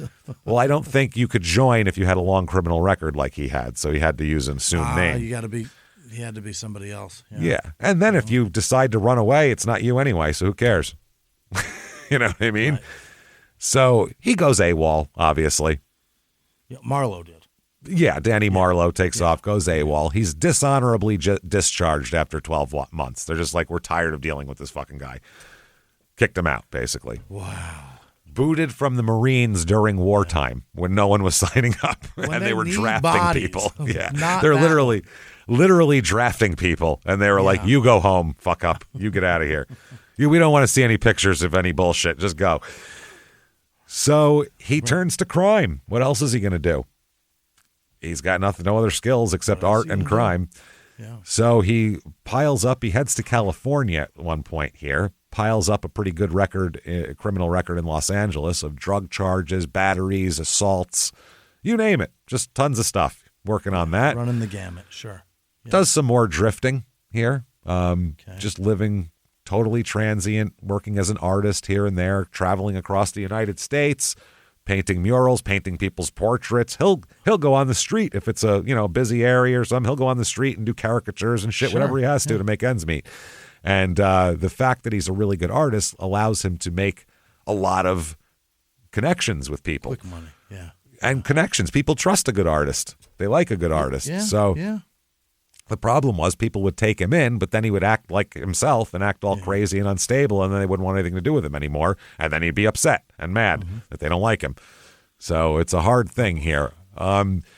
Also struggling with authority, obviously. He gets arrested, ignores court dates, does shit like that, changes jobs all the time. Nice. Just drifts, doesn't share any details about his experiences or relationships with his family or anything like that. He's just a mess. His mother later said that he would call to check in, but that would be it. He'd just go, yeah, I'm alive. Bye. Click. Yeah. Fuck you. 1973 to 1975, he fathers 2 children. What? Not the guy you want having kids.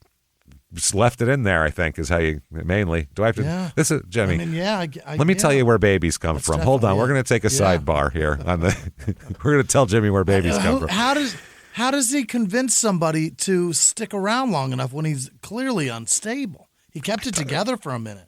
I don't know if he kept it together. We don't know if they're from the same woman. We don't know if they're from 2 different women. We don't know if he might have had a stable relationship for a minute where he impregnated a couple people, but he's got a son and a daughter. Okay. We don't know anything about what happens to the daughter, even her name, which is probably for the best for her. Yeah. Right. The son, though, Damien, ends up in prison for child molestation. So guess what? What do you think happened to Damien? Yeah. Right, yeah. Well, I mean, you know what I mean? With this guy, what do you think? Yeah. Shit rolls downhill, right? Right, but with the way his life is too, who knows who the mom where they is. left him? Yeah, well, who knows where he was the mother thinks Danny Spence or Danny fucking Seibert's a good guy to have a relationship with. So who knows if her judgment's lacking also, or if he molested his kid too. You never know. Sure. Yeah. We don't know. Quick clarifier too, because last time we were talking about something like this, I had a long message from a guy, and he was talking about how he misunderstood me, essentially. I wasn't ever saying that everyone who gets molested turns into molesters. That's never what I said. I was saying that most of the people that are molesters were molested. That doesn't mean that. Or in an environment where molestation took place. It's yeah. almost 100%. Calm down. But it's not all molesters molest, or all molested people molest at all. I was just saying the people who do go on to molest have a past of being molested a lot of the time, most of the time. Or in an environment where it occurs. Yeah. It's just the way. Yes. How else do they learn it? This person was saying that, like, they thought I meant that if you're molested, you'll definitely be a molester. And they were like, my psychologist wife disagrees with you, all this shit. I was like, listen, I don't know what the fuck you're talking about. I don't have time to explain it. But there. So as a molested, I'll tell you that it really feels weird, and it's very difficult to have a relationship with any child because you have weird feelings about it. You always feel that people are looking at you funny. It's fucked up. I would assume so. It fucks your head up entirely. And anybody that disagrees with that, inbox me. We'll talk. Go ahead. I'll talk to your psychological wife. Yeah, exactly. So, he's got 2 kids. One of them will end up in prison. So we don't know what the hell happened. I mean, he named him Damien in the mid-'70s, right after Omen came out. That's on purpose. Yeah. That's 100% on purpose. Yeah, that's him going, haha, that'll teach everybody. That's Fuck funny. you people. Yeah. So, January 1979. He's 24 years old, not quite 25 yet. He's in a relationship now with a man. See what I mean? He has there is no, and it's not bi either. It's literally whatever's convenient to. It's not even pan. It's just opportunist. That's what he is. Shapeshifter. That's the best way I can describe him. Sexual opportunist. Doesn't have sexual feelings, I don't think, for people like that. He just has, this is how, whatever, I can use this for other things. Yeah. One night, this relationship goes off the fucking rails. Apparently, here, and we'll find more details later, but he stabs this man 29 times. He stabs the boyfriend? 29 times and kills him. Is that the one in Vegas? That's in Vegas, yes. Yeah. And he claims self-defense. Of course he does. With 29 stab wounds, which is... Yeah. He kept coming, man. He's a tough man. It was Jason Voorhees I was fucking, don't you understand? Toughest man alive. He, and when the cops came in and found them, he was laying next to the guy naked. Weird. Which was pretty weird. Yeah. Now, he is convicted somehow because of the self-defense thing. It is muddled enough, and it's 1979, so I think people were just like, 2 gay guys, I don't know what the hell they do. Yeah. One of them must have punched the other one, and then he threw one back, I don't know. Yeah. So they just go, manslaughter's good enough. Okay. And he is sentenced to, you, sir, may fuck off 10 years in prison. Wow. 29 times. That's why. At least give a year. Up. Yeah, she should have just claimed per stab self-defense. She should have claimed self-defense and said, I had to get rid of him, so I just took him apart. And I was scared. She could have done that. And I was scared. Without her own fucking words, she might have gotten off. Yes, that's the truth. Wow. So December of 1981, he is on work release. 2 years after stabbing someone 29 fucking times. He escapes from work release, because that's what he does, and he kidnaps and rapes a woman in California. What? Yes. So he heads right back to Cali and ends up kidnapping and raping a woman that he ended up having had a ride with at that point. Yeah. Then he goes to San Francisco. And there's a woman up there. We don't know her name, but he's driving, and she's in his car in the passenger seat. He kidnapped her. Right. So he's got a kidnap victim in his car. They're on the Golden Gate Bridge. Oh. Driving across the Golden Gate Bridge, I assume toward Marin County where the woods are, where he can fucking take her and dump her. Yeah. She fucking jumps out of the moving vehicle on the Golden Gate Bridge, which you can imagine gets some attention. That's a spectacle. Yeah. She literally jumps from a moving car, tumbling, screaming, help me, help me. Well, he fucking takes off. That is terrifying. If that happened in an action movie, you'd be like, not even believable. Bullshit. She's going to get run over by all the, Bullshit. So Danny, she goes, everybody sees this. They help her. The cops come. Yeah. So now they're after him. He is captured in Oakland the next day. Wow. Now, for assault and rape and kidnapping and all of this and escape, he has 1 year added to his sentence. I mean, if you're going to compare it to 29 stab wounds, I guess that's not as bad or something, but wow. Pretty unbelievable. Wow, very lenient.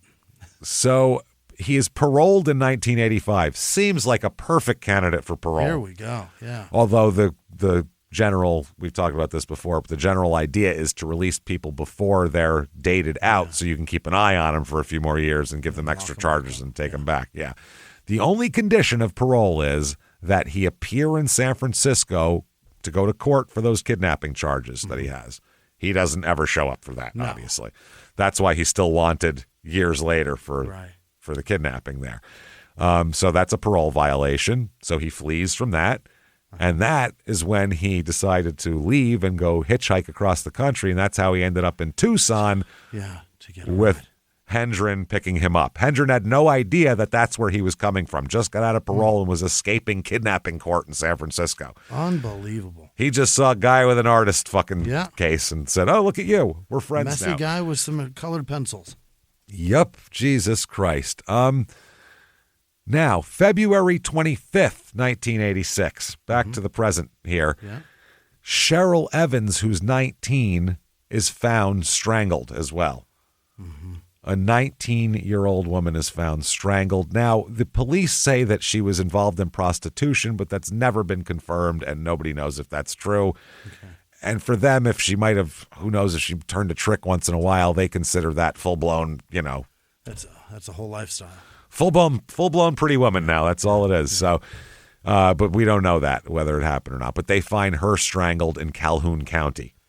Okay. March of 86. They find a cream-colored 1973 Buick. Century, that's the one.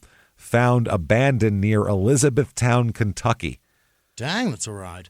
That's a ride. Now, by the way, Calhoun County is going north out of Alabama is where they found that. So Elizabethtown, Kentucky, hundreds of miles away. Inside, a black purse is found containing a receipt with the name Sherry Weathers on it. Okay. Also found in the car was a brass key, which matched Danny Seibert's door locks. Oh. So now her stuff and his stuff are both in the car. All together in her car. So, like, that's interesting. Then about 100 yards away, they find way more interesting stuff. Yeah. They find an abandoned campsite. Oh. They found business cards bearing the name Daniel Spence and the address of the Porter Building apartments. Mm-hmm. Various photographs of Sherry Weathers. Mm-hmm. A mailgram addressed to Don Hendren. Connect everybody even a little more. Yeah. A birth certificate bearing the name Danny Ray Spence. Wow. I don't know where he got that made fake. He's an artist. Maybe he made it. Yeah. The other items bearing the name Daniel Spence, 2 sheets of white paper on which appeared the names of Sherry Weathers, Chad Weathers, and Joseph Weathers, just written down. Her kids, yeah. And an art pad bearing the name Sherry Weathers. So her art pad. It's her, not, he didn't like draw Sherry Weathers. It was her pad. Mm-hmm. They also found about 30 pairs of women's panties as well. 30 pairs? 30 pairs. No, nobody has that many, right? No, he's been stealing those, I feel like, just grabbing them off clotheslines or whatever. Yeah. But 30 pairs of panties, several pairs of pantyhose, a bikini-type bathing suit, a black negligee, and a half-slip. Yeah, these are trophies. Clotheslines. Yeah, clotheslines. Yep, these are trophies. There's also a bedspread and other items that are linked to Linda Jarman's apartment. Okay. So now we have in this are things connected to Danny. Yeah. And 2 different murder victims. Right. And the guy that drove him to town. Looking bad for Danny.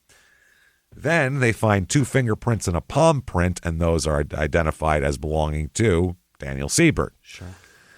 Then they take the shoe print that they found at Sherry Weathers' house, her apartment, and they compare it to some of the shoe prints from Danny's Porter Building apartment and find a perfect match in tread and size. There you go. It's a certain type of boot. Also, this is disturbing, in his apartment, a child's pajama bottom was found there. Oh, I don't like that. No, I don't like that. This is what I mean. Oh, boy. He's a fucking predator. That's all he is. He's just a predator, a drooling from the fangs fucking predator. Yeah. So, are they ever going to find this fucking guy? Because they have no idea where he went. They have no clue. What are you going to do? So, the detective, who's the first one on the scene, Eugene Jacks, said each day when you went to work, the first thing you did was start checking tips and leads of the possibility of where Seibert was. There wasn't a day that went by that you didn't do something on the Seibert case. It's interesting. He assigned one investigator to solely maintain contact with people in Seibert's address book. Keep calling him. Yeah. See if he contacted. He builds a rapport with one of Seibert's ex-girlfriends in Las Vegas. Mm-hmm. Okay, and the ex says, I promise you if he calls, I'll let you know. Which, thank you. Yeah, right. Thanks a lot. So the district attorney, Robert Rumsey, said, we spent 6 months and no telling how many trips with the investigators running down every little lead that they could come up with. He's in the wind. We don't know where he is, but we knew eventually somebody's going to die until he's caught. Jesus. This guy ain't going to stop killing people. Because the other body they found on the 25th, they assume that that's his too. Probably. It's also like on the road to Elizabethtown. So they're like, yeah, it works. So what the fuck's Daniel up to on the run? Where's he at? March 8th, 1986, he encounters a woman named Beatrice McDougal, who's 57, in Atlantic City, New Jersey. He's all the way up there. All the way the fuck up there. He is mobile. I mean, after with or the without century, a car. How the fuck is he doing it? He probably stole another car. Hitchhiked. That's what he does. Yeah. So Beatrice is 57. She's from Schenectady, New York originally. Yeah. Poor lady. She's a mother of 3 and worked as a tour bus guide in Atlantic City, New Jersey. Sure. Now her kids are all grown up, so everybody described her as just coming into her own and out of her shell once her kids got out of the house and she started to live a life. She was like a housewife and raised her kids that way. And now she gets to go out and do stuff. And she's known for being real easygoing and kind, as opposed to those surly tour guides you usually get. So, yeah, she was preparing a hospitality room at the hotel. That's what she was doing for the guests who were going on this tour to, come in and get a snack or whatever and leave. Coffee up or whatever. Yep.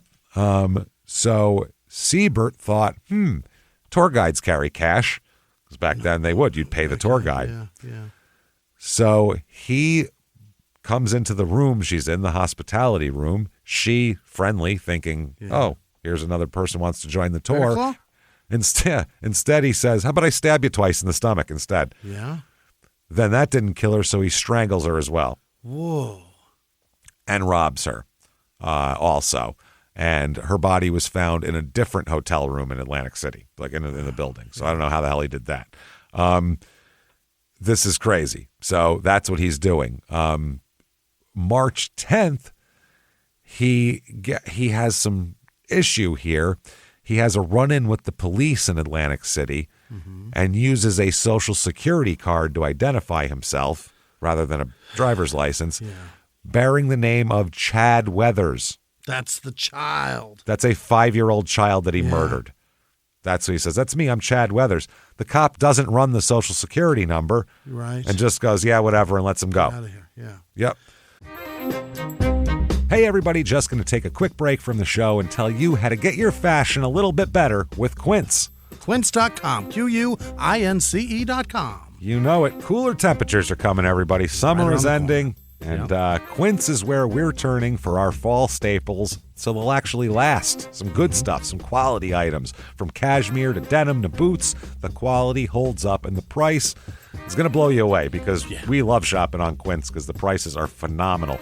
Quince has the kind of fall staples you'll wear all the time, like super soft 100% Mongolian cashmere sweaters starting at just $60. You can't beat that. That's crazy. Their denim is durable and fits right, and their real leather jackets bring that clean, classic edge without the elevated price tag.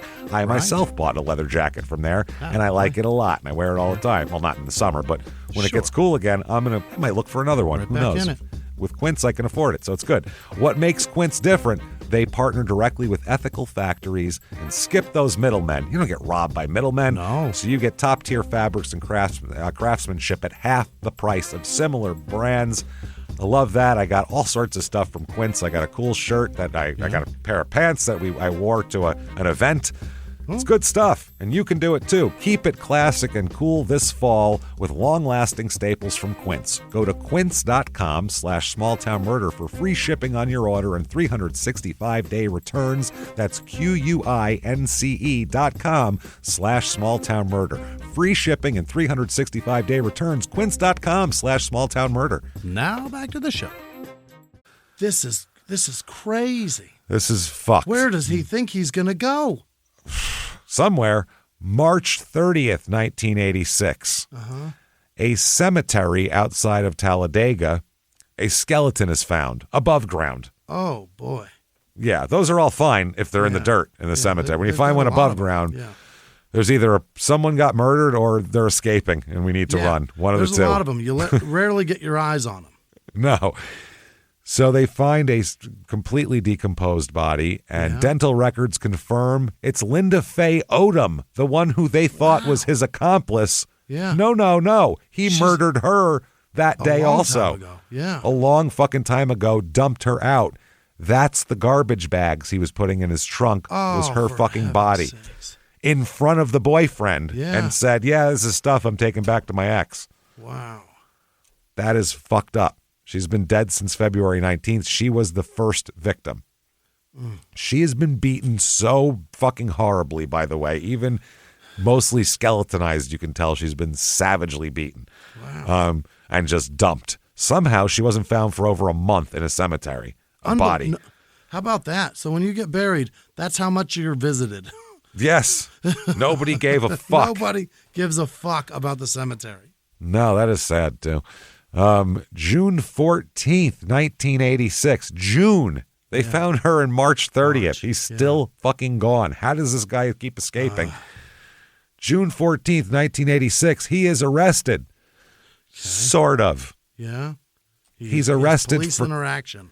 He's arrested for car theft. Okay. In Virginia. And he uses Joey Weathers, the 4-year-old's social security card as his ID. They don't run it. It's just enough for him to be able to get bail, make it, and fucking bounce and get out of town. Yeah. Yep. So they had him in handcuffs and let this motherfucker go. Processed. Sitting in a cell. Wow. And they went, let him go. With $500 bond, $50 and you're out of here. Are you kidding me? Think about that shit. They had him. This is why we say we make fun of bumbling police. You had him. You had a fucking You've got a serial guy, killer right in your midst. Child killer. You're booking a man with a social security card as ID? Yes. And letting him go. You shouldn't be able to let that man go until you have confirmation who he is. At least run his prints. Yeah. But his prints, that back then, you can't just run them right through the computer. Right. They took him a while. So he made bail before they even ran his prints, probably. That's the problem. They looked at his social security card, ran that, no record there, not wanted anywhere. There you go. Good enough. So, because Joseph Charles Weathers wasn't wanted because he was 4. Right. He doesn't have a record yet. Yeah. No record. Yeah. August of 1986, he is in Baltimore now. Mm-hmm. He's almost arrested. He assaults a woman, apparently in front of other people, and they try to hold him there till the cops arrive, but he escapes from these people and runs away. Okay.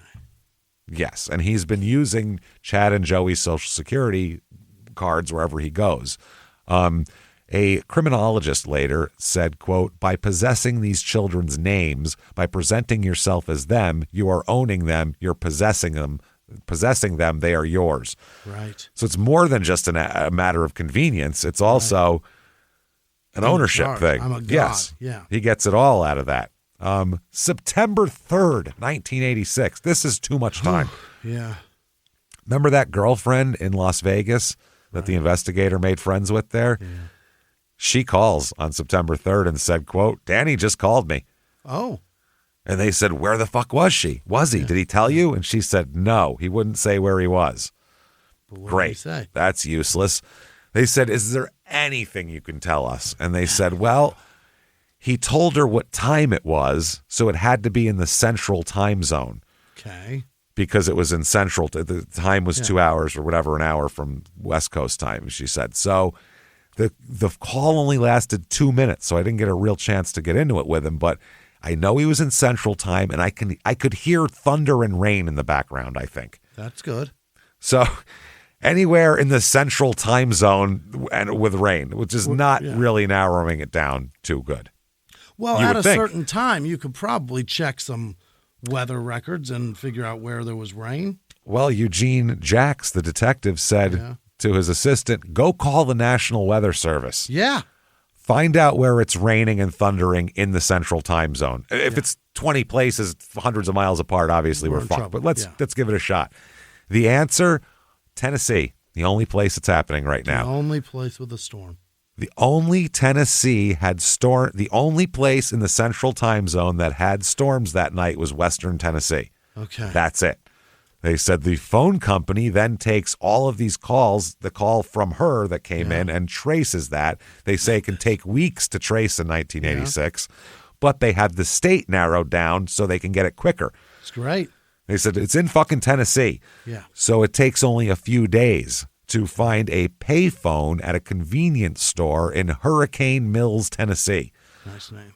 70 miles west of Nashville, population 200. Wow. Little tiny dinky fucking town that happened to be thundering and raining outside. So now they know where he is for now. Who knows? 2 days ago, So September 4th, they said that they started assembling their team to go there. The district attorney said, no question, we were keyed up. This was a live hit now. Yeah. So they get the team together. It's the attorney there, the DA. They get Eugene Jacks, the detective and investigator, Dennis Surratt, and the Tennessee Board of Investigation or Bureau of Investigation. All these people are involved. They arrive in Hurricane Mills at night. Now, there's a restaurant in Hurricane Mills. There's not a lot of places there's no mall or anything to go ask around. So they go to the restaurant. Figure if people are hanging out here, they probably come to this restaurant. So they show him Seibert's photo. And the guy said, yeah, he's been painting some signs for me. Great guy. Good dude. He said, yeah, no, he'll be in here in the morning to collect his check. That's great. So they're like, awesome. We're going to hang out. We'll be here too. Yeah. We'll be here too. So Dennis Surratt said, an investigator said, everybody's upbeat, everybody's tired, but everybody's upbeat. I don't think a single one of us even took a nap that night. No. They've been months, overtime. Every minute of their day has been on this. We're about to have him. Yep. So they just sit out in the dark. They go out in some road somewhere and just sit in their cars and wait for morning, basically. So at dawn, they're converging around the restaurant, and Detective Jacks said it's hard to describe what it was like sitting there waiting for him to come around the building. But I'd always wondered if I'd recognize him when I saw him. When he rounded the corner of that building, there was no doubt in my mind, that's him. There he is. So they wait for Seibert to enter the convenience store. Then they all rush in, okay? Because it's easier to get him in a confined area than somewhere he could run. You know what I mean? Right. So they go in, guns drawn. Yeah. He's not there. Where'd he go? Did we spook him, they're thinking? Yeah. Did he run out the back door? He's in the So they go, clerk silently points to the restroom. Yeah.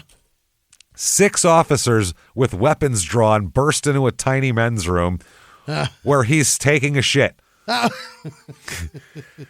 They kick open his stall door. He's literally sitting on the fucking stall with his pants down and says, quote, how'd y'all find me? Well, it's a long story, Danny. There'll be a podcast in about 30 years. It'll talk all about it. Don't you worry. 40 years almost. So he's arrested. I don't know if they let him wipe or finish shitting or what, but I mean, what's he going to do? Escape down the drain? So that's one you got to kind of, all right, well, you finish shitting then. You just sit there with your gun drawn. Yeah. So he's arrested. At the time he's arrested, In his possession, he has a Social Security card with Joey Weathers' name on it, a torn manila envelope also on which appeared, without the W, just Ethers Joseph. So he had like all of his info in a folder he was carrying. The Detective Jack said, quote, "Man alive, you can't even imagine the relief you feel." He actually said, "Man alive." Man alive. Wow. I don't think I've ever heard someone actually say that. Exasperated in an interview. He said, "Man alive." Man alive. Isn't that weird? Man Norm alive. used to say it all the time, and it was my favorite. I still say it from time. Norm Macdonald. It was his favorite. Oh, yeah. He said it as a joke. Yeah. Because it was an old-timey. He liked old-timey phrases. That's why. Yeah. It was perfect. Man alive. That sounds like Jeepers or something. Very funny, It's funny. He said, "Man alive, you can't imagine the relief you feel. We've got him. He's not going to hurt anybody else. And you're thinking of Sherry, and you're thinking of the babies and Linda Odom. Okay, we can put everybody to rest now. It's the best feeling in the world." Yeah. It is. But now they got to find out what else there is. Where you been? Yeah. So, and what's he going to be like? When you get this guy in there, what's he going to be like, you think? Yeah. You know what I mean? Is he going to Yeah. Mm-hmm. He's not real good with authority, so is he going to tell them to go fuck their mothers? Is he going to just lie? Is he going to stone face them or stonewall them and just not say shit? At all? Yeah. Just say lawyer? What's he going to do here? So he's had a lot of kind of experience in the legal system, so he knows he's very well lawyer. aware. Yeah. Yep. So in custody, he says, this is in custody up in Tennessee, too. They haven't even taken him back home yet. He says, "I don't want a lawyer. I don't want any bullshit. I'll talk right now. I'll tell you everything you want to know." Okay. They're like, okay. Yeah. Sure. They think he's going to lie, but here he goes. Detective Jack. He's just going to tell us everything about the car theft. I broke in and stole Linda's kids' information so I could go around the country and whatever the fuck. Detective Jack said he wasn't concerned at all, showed no emotion whatsoever, never shed a tear. You could tell there was no concern in him about what he had done. He is cold as fucking ice, this guy. Doesn't have his feelings were tortured out of him as a kid, and he doesn't have them anymore. That's all there is to it. So first of all, he says, Linda Faye Odom. Yeah, I strangled her. That's what happened to her. Yeah. The one you found in the cemetery. Yeah, I strangled her in her boyfriend's apartment. Oh, boy. We went back there after he took off to get his car. And then he moved her body to his own apartment and then carried her over there, then took her to the cemetery and dumped her. So this guy risked moving the body twice. Balls. He also said about her, he doesn't know why, but he strangled her and beat her to death, he said, but after she was dead and after I took her home, I just kept beating her. Kept beating the dead body. Kept beating a dead woman, not a dead horse, a dead woman. Kept just beating her. Yeah. She was already dead. It didn't make any sense. And he said, I don't know, I just kept beating her. Couldn't stop beating her. I knew she was dead, kept beating her anyway. Yeah. And they said, why? Why'd you do all this? And he said, she's a racist. Is she? She's black, and he's saying that she was racist against him, but it doesn't make any sense. They were hanging out having lunch and had a relationship also. They kind of hooked up a little bit. So I don't think she doesn't sound that racist to me. No. Whoever you fuck, it's hard to be racist against. So anyway, he said, I borrowed Linda's car, returned to my apartment, lowered Linda Odom's body out of the back window with a sheet. Whoa. He put her body in a sheet, then lowered it out the back window, and nobody saw somebody lowering a corpse from their window. The balls on this guy, man. And then just dropped her into somebody else's car. Yeah, put her into Linda Jarman's car and dumped it off Alabama's Route 77 near, Ohatchee, I guess that's how that's said. Now, he said he went to the Sherry Weathers' apartment then that evening. Sure. And this was after Fettis had already left. Fettis said he left around midnight. So he was gone all night. He came back and he said he had a key. Sherry had given him a key. Yeah. So he just let himself in, which was fine. They were expecting him. Sure. So Sherry and Linda were there. Everybody was hanging out, and eventually Linda Jarman left. He said as he and Sherry were walking toward the bedroom with Sherry in front of him, he said he had a piece of cloth on him. Just wrapped it around her neck. And he just strangled her from behind, just decided to strangle her right then. She didn't do anything. There was no reason. It was just he already killed somebody else, and he's going to go on the run, so he might as well kill more. So then he kills her. Wow. And leaves her. Now, the boys are both asleep at this point. He could literally walk out the door, and that's it. The boys would never know the difference. They weren't awake or there or anything. Instead, he goes and one at a time wakes the boys up and murders them. And brings them out there. Brings them out there and said, that's why the first one he said, come on and join your mother, and then said, come join your mother and brother. Yeah. It was after he killed the first one. He said that. That is fucking insane. He woke the kids up. Couldn't just murder them while they were sleeping even. He woke them up to murder them. That is... Couldn't just leave them alone. Leave them alone. Walk out. Yeah. That's it. You didn't have to do anything. So that is insane. That's fucked up. But he needed... Was that maybe his idea was, I'm going to take all their identity and I'll just go be the boys now? You have to, I guess. Motivation. That's what I think the whole motivation for even knowing Sherry was there's two identities I can steal possibly. So, he took the kids out there where they would then saw their dead mother and then dead brother and then strangled them that way. He arranged the bodies, the children stacked on top of their mother in the shape of a cross and covered them with the sheet. They go, why'd you do that? He went, I don't know. It's just fun. Yeah, which there's some more significance to it, but he doesn't want to get into it. That's something. Yeah, people don't pose bodies for no reason. No. There's a reason behind it. Especially not in a psychologically. On something that people will recognize right on sight. Yep. There's something in their brain that wanted them to do that, but he's not interested in talking about that because he's got all sorts of other shit to talk about. Stories to tell about. So he said he left town in Linda's car. He said he abandoned it in Kentucky after it had 2 flats. Can't go much farther with that. Yeah. So he said he set up the campsite that they found all the panties and all that shit at. He set up that campsite. He stayed there for a couple days and then headed northeast in an attempt to get as far away from Alabama as he possibly could. That's what he was trying to do. Yeah. They said, why did you kill Sherry Weathers? It doesn't sound like you had to kill Sherry Weathers. Yeah. He said, and I quote, because she was deaf and would never amount to anything. Huh? I think she was doing fine, man. There's that actress who has like fucking Emmys and shit. Like she does great. There's plenty of deaf people that do. Yeah, Marlee Matlin. Yeah. She's great. That's a great actress. She's funny. She was the deaf lines woman on Seinfeld. Very funny. Yeah. So then they said, okay, that's insane and fucked up and weird and shit. Yeah.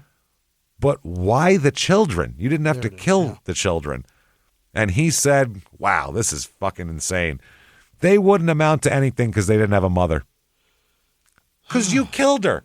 Yeah. You fucking lunatic. And when asked about the whole thing, they said, well, what did they say? Were they trying to, talk you out of it? What happened? He said, quote, Sherry didn't have anything to say. Joey didn't have anything to say. Chad didn't have anything to say. And I don't have anything to say. And I don't have anything to say. Wow. My God. A criminologist that studied him said, if there's anything that could be more heartless, more utterly revolting, more depraved than that remark, I've yet to hear it. I don't know what to say. That's horrifying. They didn't say anything because the kids probably were used to not talking much around the house because mom's deaf. Yeah. So sign language would be the thing. Mom doesn't have anything to say. It's a horrific noise that you heard, though. Unbelievable. Wow. So he's extradited back to Alabama. Yeah. And that's when he continues confessing, giving it up. Keeps talking. Yeah. Keeps talking. They find out about Linda Jarman now. Uh-huh. He said he walked to her apartment after he killed Sherry and the kids. Yeah. He killed Sherry and the kids and walked over to her apartment and tells her that he and Sherry had a fight. Can he sleep on her couch? Okay. So she said, sure, why not? Of course you can. Yeah. We were just all laughing. So they all sat down, or the two of them sat down and drank some Thunderbird, literally. If you don't know what Thunderbird is, it's cheap wine. If you've never been really poor and drunk, Thunderbird's cheap, awful That's what wine. They drank, huh? Yeah. Like in The Wire, or not in The Wire, in the Homicide book, when they're in like the worst part of Baltimore looking through this guy who's a total scumbag and they think killed a 12-year-old girl. Yeah. Like his place is disgusting and he's gross and everything's gross. They found a big stain on the floor and dude scraped it up and smelled it and they go, "Is it blood?" And he goes, "That ain't blood, that be Thunderbird." That's what the guy told him. And it was Thunderbird. So that's who drinks Thunderbird. Guys who may have killed children and live in fucking abandoned buildings. Yeah. That's what they're drinking. So they drank some Thunderbird and laid down on the couch, and he laid down on the couch till she went to bed. After she fell asleep, he went in with a strip of pink cloth and strangled her. He just carries little bits of cloth with him to kill people. Lengths of cloth that he could. That's what I mean. A sick fuck keeps shit like that. Oh, I could strangle someone with this. I might need this. So in her sleep, too, he attacked her. Wow. Which is pussy. So from the court documents, it said they went to the bedroom partially clothed and lay down upon the bed. See, the newspaper didn't want to put it out, but in the court documents, apparently they were hooking up was what is thought to have happened here. Okay. So they went in the bedroom. She was partially clothed, but we don't know that. That's what he said. So who knows? She could have just put her night clothes on, and then he came in the bed. But he said he laid down upon the bed where he murdered her by strangling her. And that's when he stole her VCR and her car. Yeah. Went, lowered the fucking body out of the window, did all that shit. That's all going on. Wow, he murdered a woman and left the other one sitting in his place. Yes. God, he's got a lot of plates spinning right now. He's got murder plates spinning hard. So they said, "Why'd you do this to her? Mm-hmm. You went over there to do it. Why'd you do it?" And he shrugged and said, "Needed a car." Needed a car. Could have just stole a random car. Yeah. Didn't have to do this. Then they start finding through all of his shit. They're looking through all of his things and all of his possessions. And they find something really scary in his apartment. It's an atlas, a big road atlas. This is before GPS, big book of maps of the whole. Yeah. Mm-hmm. It is marked with X's and circled X's. Oh, boy. The detective Jax said, quote, "He said every place there was an X with a circle around it is where he had killed someone. The X's were just robberies." Okay. So they start contacting those jurisdictions, and he's not lying. Every one of them has a body there. There's fucking bodies there. Oh, yeah. Cheryl Evans, he confesses to. Yeah. He's never going to be charged for Cheryl Evans' death because of lack of formal indictment, which makes more sense. Uh-huh. But he said, by the way, for this murder, he used Donald Hendren's car while Hendren was asleep. He didn't even know his car was used for murder. Oh. That was because this was before the ones he killed. Yeah. Because remember, she was found on the 25th of February. Sure. He had killed her before that, a week and a half before that. Then he starts confessing about others. Gidget Castro in 1985, December 85, right before he started hitchhiking. She's a divorced mother of two and was self-employed, did house cleaning for people. She also was active in like 1970s activisms. She was into like Black Panther rallies and shit like that in the early 70s. Oh, nice. Yeah. He found her in December 85 and robbed her in Los Angeles. Her body was found December 26, 1985 in an alley in Commerce, California. The problem, they never thought it was anybody else. They just linked and lumped her in with the South Side serial killer cases. Oh, wow. So he was free and clear. They just attributed her to that guy. They didn't even think about it. And instead, it clears it from that one and goes on to Danny's because he knew shit nobody else knew. Yeah. So he confessed. This is two Los Angeles detectives came out. He confessed to them. He's going to be charged in California, but we'll find out if he ever gets tried. Yeah. So again, he murdered her by strangulation. And again, police claim she's a prostitute, even though there's no evidence of that whatsoever. Right. Yeah. So next up, he says, Nessia. Got to tell you about her, too. Sure. Nessia Gale McElrath. December 1985 again. Oh, boy. He had a busy December. She was 23 years old, from Los Angeles. Again, cops say she was a prostitute, never arrested for it. People said no, she wasn't. Yeah. They just assume anybody found dead in an alley is a prostitute back then. That's it. Yeah. In the 80s. So he strangled and robbed her. Her body was found December 19th in a rural area near Castaic, California, which is 20 miles from the south central Los Angeles neighborhood she disappeared from.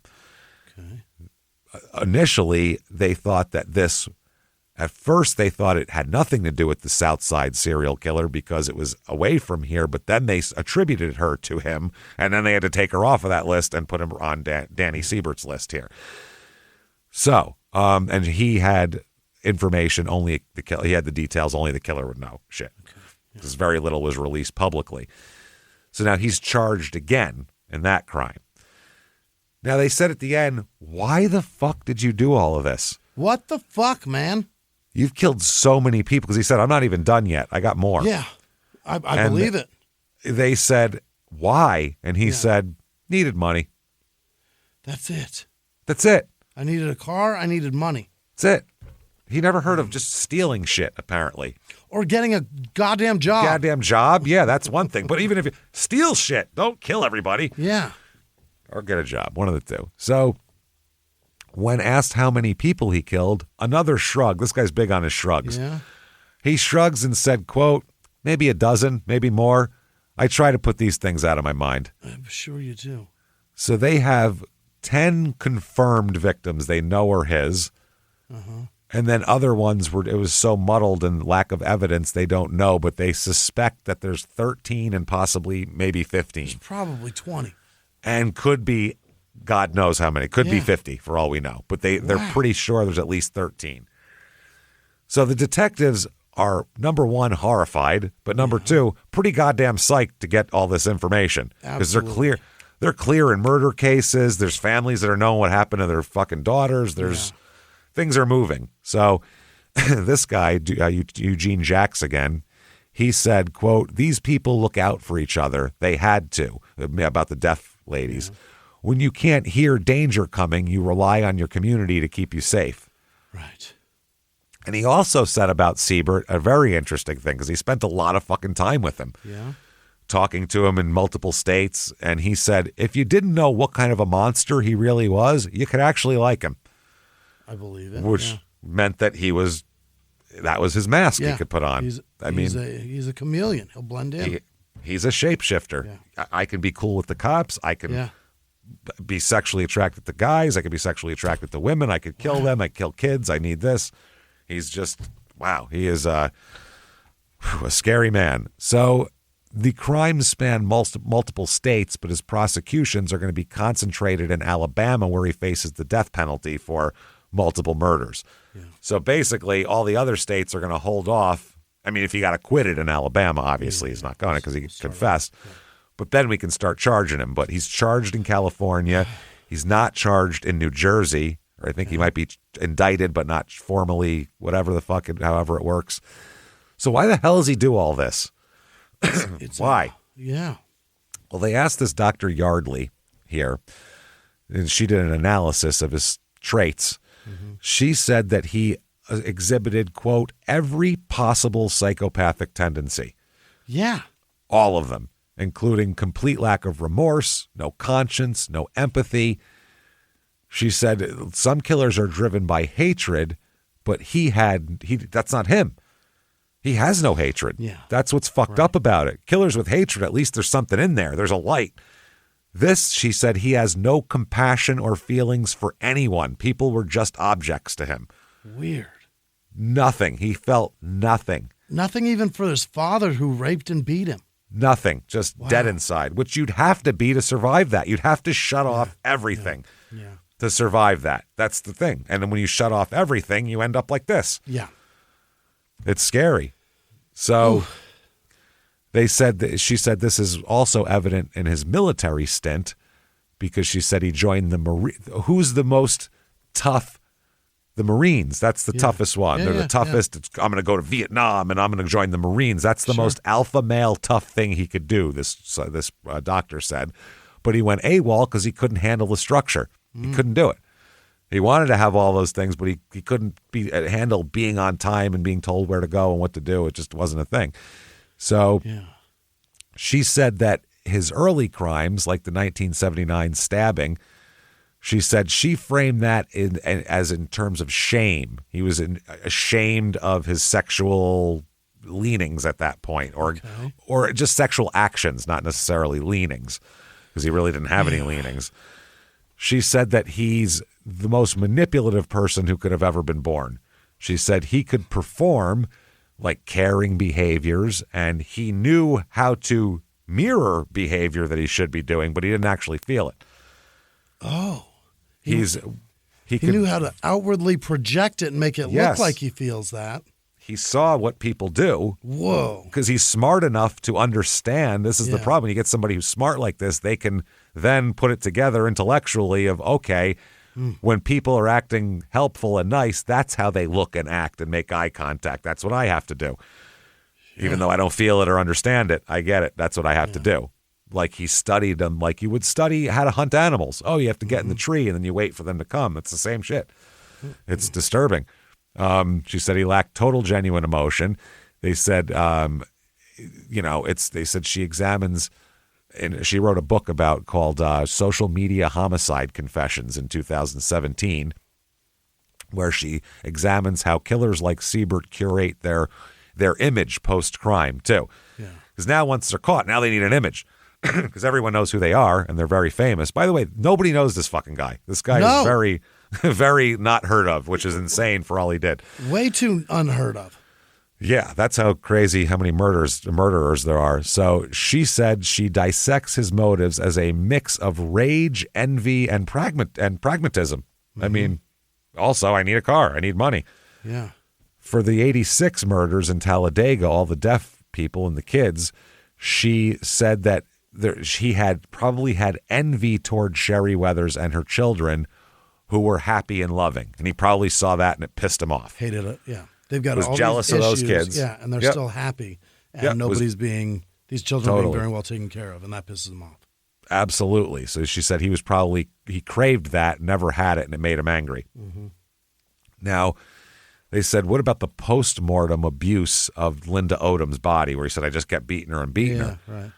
And they said that reflects rage and a sense of control, which, they said that that's had to be what it was. And opportunism is the reason of killing Beatrice McDougal for money in Atlantic City. They said that was just for straight money. He said also he targeted a lot of times, like in California, people on the margins, people who were part-time sex workers, things like that, because he thought simply society valued them less and they have a much better access to them. You can get to them easy and no one will care if they're gone, basically. Right. That's what he thought. She gave this remark she talks about that when he said Sherry didn't have anything to say, Joey didn't have anything to say. She said it was heartless, revolting, and depraved. And she talks about the road atlas. Why did he keep a map of this? What was he going to do? Go back and look at them? Like, What are we talking about? And she said, oh, no, not at all. This was a commemoration of his crimes. This would be like a normal family would have, like, a magnet on the fridge they bought on vacation or things like that. That's what this is for him. This is his, his photos from Grand Canyon.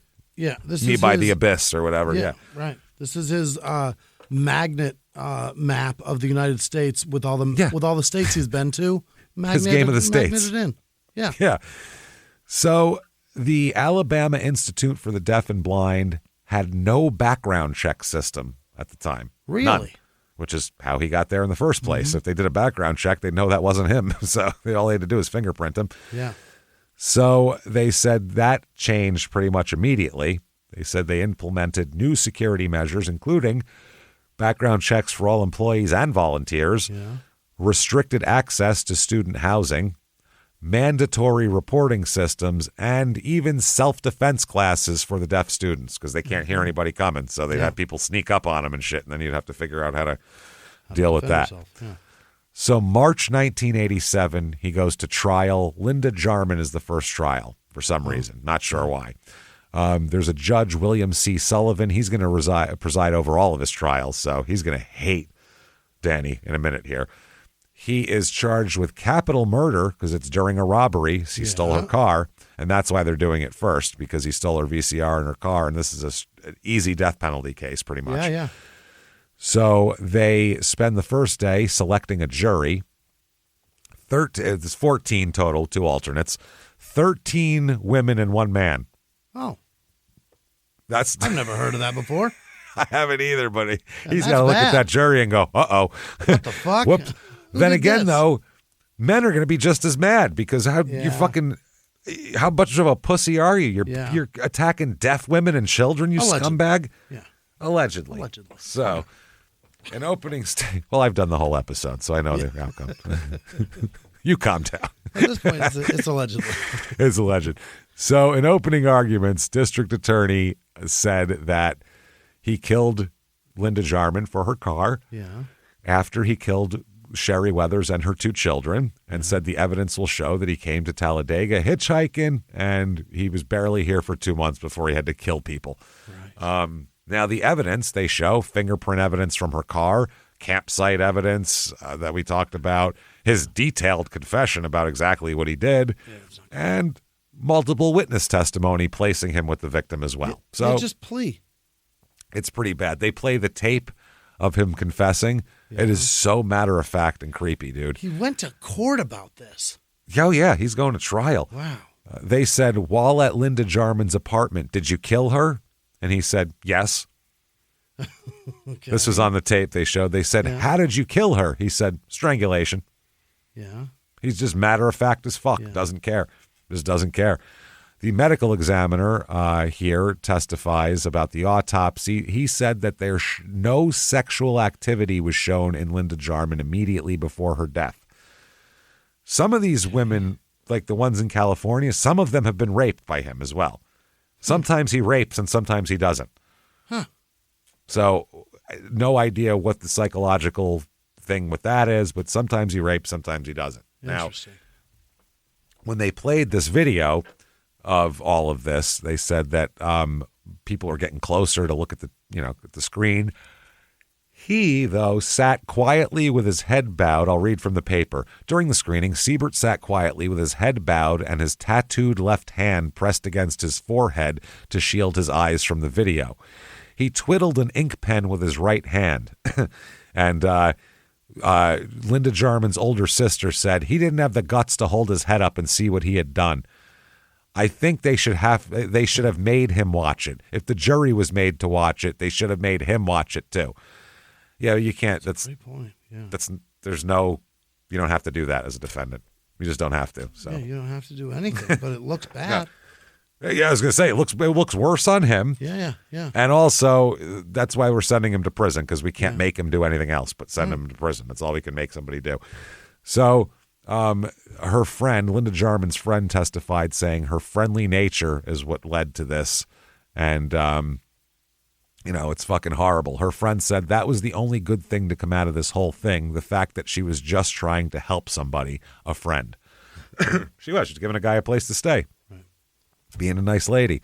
Her mom testifies, Mary Jarman. She said her daughter's father died last August. And she said now she's dead, the youngest of her 7 children. So she said, my husband and now my youngest kid died. She said she's had to take sleeping medication ever since because she can't sleep and has nightmares and all this shit. She said that she was told the children had been badly beaten and Mrs. Weathers' apartment had been torn apart. But her daughter's apartment seemed untouched, she said. Didn't get that. Why was that one torn apart and mine wasn't?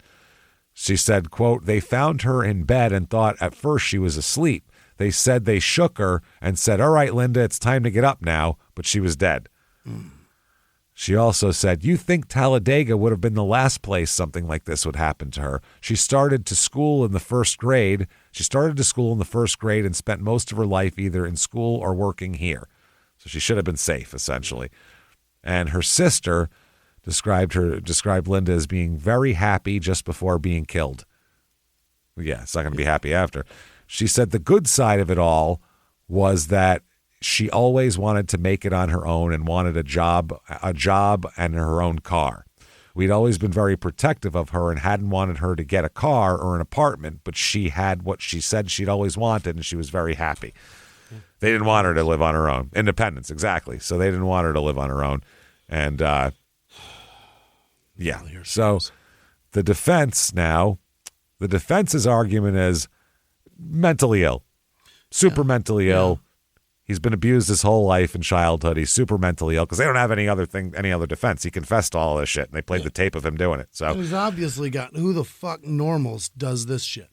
That's the thing. They said during the proceedings, this is from the newspaper, Seibert, who was not restrained by handcuffs, sat quietly, occasionally sipping coffee, chewing gum, or smoking unfiltered cigarettes. It's the 80s. You could do that at the defense table. On Monday, he carried with him Larry McMurphy's book, Lonesome Dove. Now, he's reading Lonesome Dove, this guy. Drinking coffee.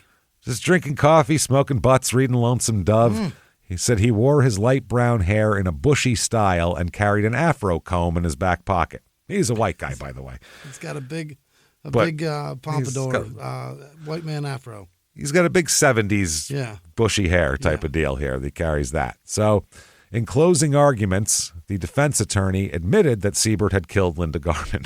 Can't deny it. He said he's not innocent of the murder of Linda Jarman. He told them he did it. Mm-hmm. Okay, so why are we here? He said, but no robbery was involved in the slaying, which is what's necessary for capital murder. Oh, so they're trying to save his life is all. That's it. They said, we're not denying force. The ultimate force was used, but taking the car was not connected in any way with Linda Jarman's death. But it is. You killed her, then took her car. I needed a car. That's why she died. That was the problem right there.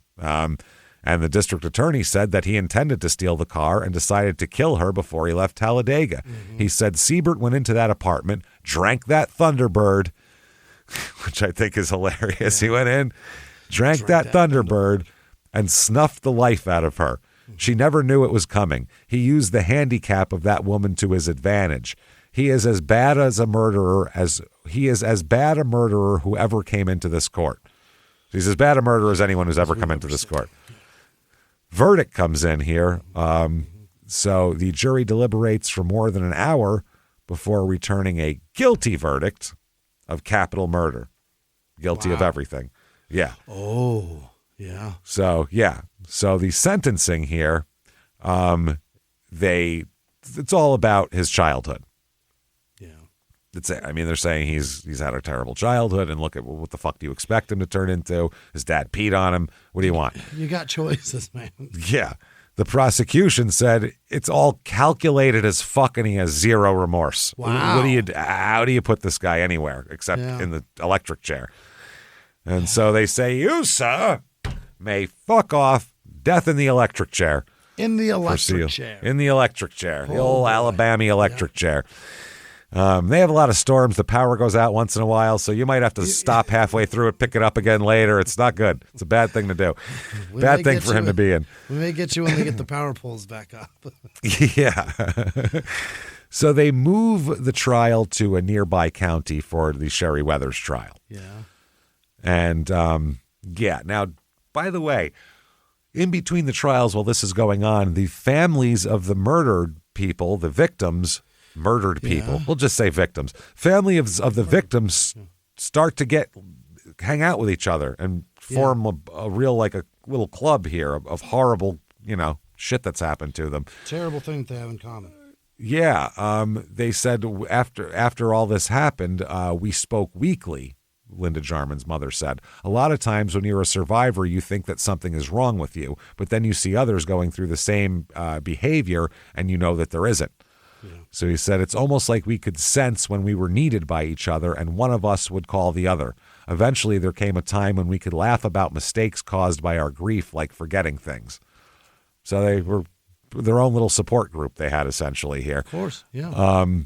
They attended the trials of each other's kids. Oh, wow. For support, for emotional support and all that kind of thing. The Linda Jarman's sister said it meant a lot to have them at Linda's trial, so I've come to sympathize with them as well. Well, yeah, why wouldn't you? He said, we're like one big family. We've all had the same hurt, so we can help each. Before that, I didn't have any sympathy. If they didn't show up to her trial, I would be fucking furious with these people. Yeah, fuck her and her dead kids. Yeah. Also attending the trial is Dawn Burchard from Chattanooga, who meets the two families. She is the daughter of Beatrice McDougal, the Atlantic City tour guide that was murdered. Oh, right. She joins the group, too, and starts hanging out with them. Yeah, she goes to the trial as well. She said she attended the trials to give the family support and to see justice done over her mother's death. Because they say he's already got the death penalty. New Jersey ain't trying him. All the other states said to Alabama, well, I mean, if you want to try him so bad, you spend the fucking money. Go for it. Literally. We don't. Yeah. If he gets out, let us know. She also said she's a staunch advocate of victims' rights. She said we need to educate ourselves and the community as to what's left behind murder. It's such a contradiction to natural death. The homicide victim dies once, but the survivors die a little more each time they remember it. Yeah. Yes. June 1987 is the Weathers family trial here. He's got the same judge, too, which is a bad sign. No. Yeah. Not good. He got Lori Vallow here with the same judge. Yeah. Uh-oh. Hey, I know you. Yeah, they said the DA said it's the same DA, too. He said, I probably tried 30 death penalty cases or more, but this one is just the magnitude of it. You got a woman that's deaf that he's intimate with, a 4 and a 5-year-old who he wakes up from their sleep to strangle. And they have the bodies. Yeah. They have physical evidence. They have him using the children's identities while he's on the run. And then they have the neighbor. The witness. Saying what he said, which is, imagine how that rings out in court. Oh, imagine that. Come with me so you can join your mother and brother. If you're on a jury, it's going to suck the air out of that room. Can I throw the switch? Yeah. I'm saying, so lucky nobody strangled him from behind with a pink cloth or something. Like the people want to murder you after saying that. So a lot of evidence. The verdict comes in here. Fucking guilty as well, obviously. And the sentencing here, you, sir, may fuck off.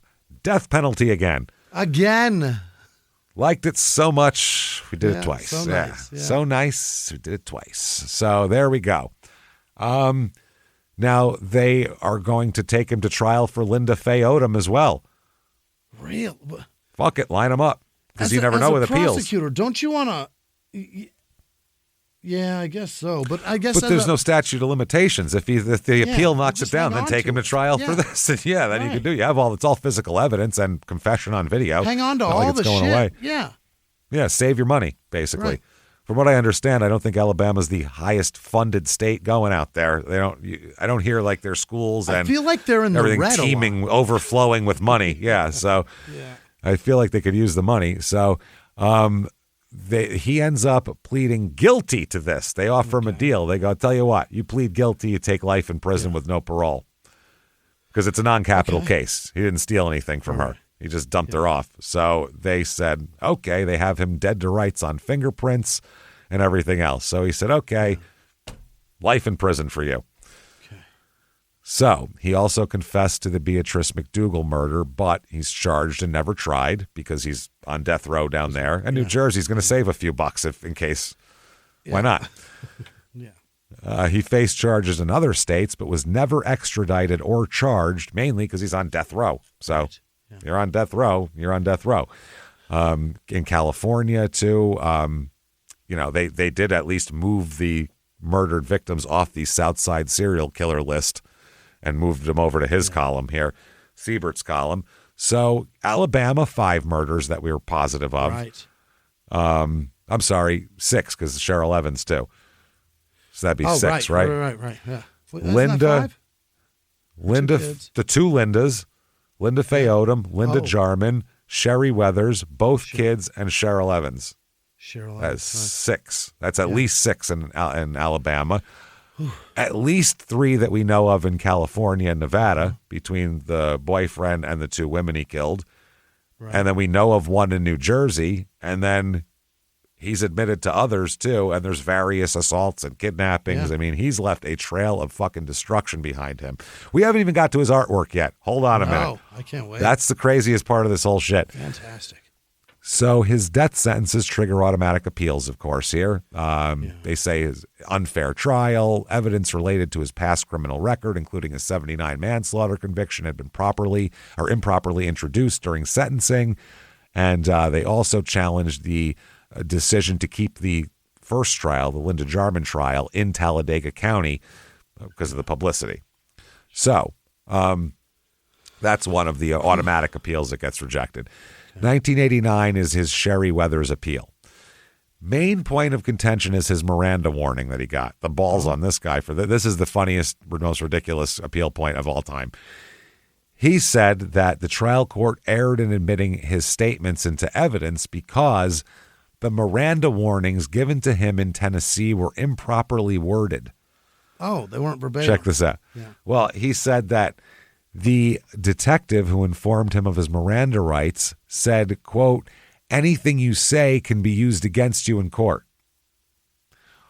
When the card says anything you say can and will be used against you in a court of law. Yeah. I think we get it. Yeah.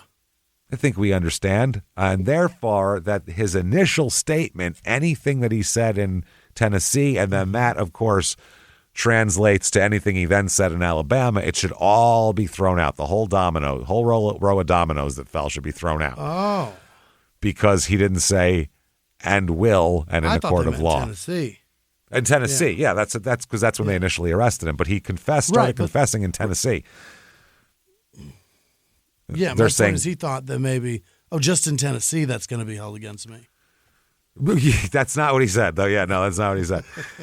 That would have been another one. What about just in that state? But yeah, he just thought that's what it was. So they said no. They said at the time of his arrest, he was informed of his Miranda rights by the captain of the Talladega Police Department. Yeah. They said shortly thereafter, upon arrival in the county jail in Tennessee, he was informed of his Miranda rights again. I made a decision. He said it was at that time he was informed anything you say can be used against you in court. In other words, he had also already heard and will. So they said later, upon return to Talladega, he made another incriminating statement. However, prior to this statement, he was informed anything you say can and will be used against you in a court of law. Yeah. Now, if you're from another country, I'm sure if you've seen an American movie of somebody getting arrested, there's this little speech they give them. Yeah. You have a right to an attorney, you have a right to remain silent, you have a right to this and that, anything you say can and will be used against you in the law. If you can't afford an attorney, won't be provided for you, all that shit. Yeah. So his contention was the wording differences between those two render his confession thrown out. Totally null and void now. They argue that he also argues his statements should not have been allowed into evidence because he said they were involuntary, specifically saying they were conditioned on Captain Hurst's alleged promise that he would not be asked certain questions concerning details of the murders. They said, what? The captain said, though, that Danny told him that he would admit to the killings, but he would not go into details until he got back to Alabama. And he said, sure, great.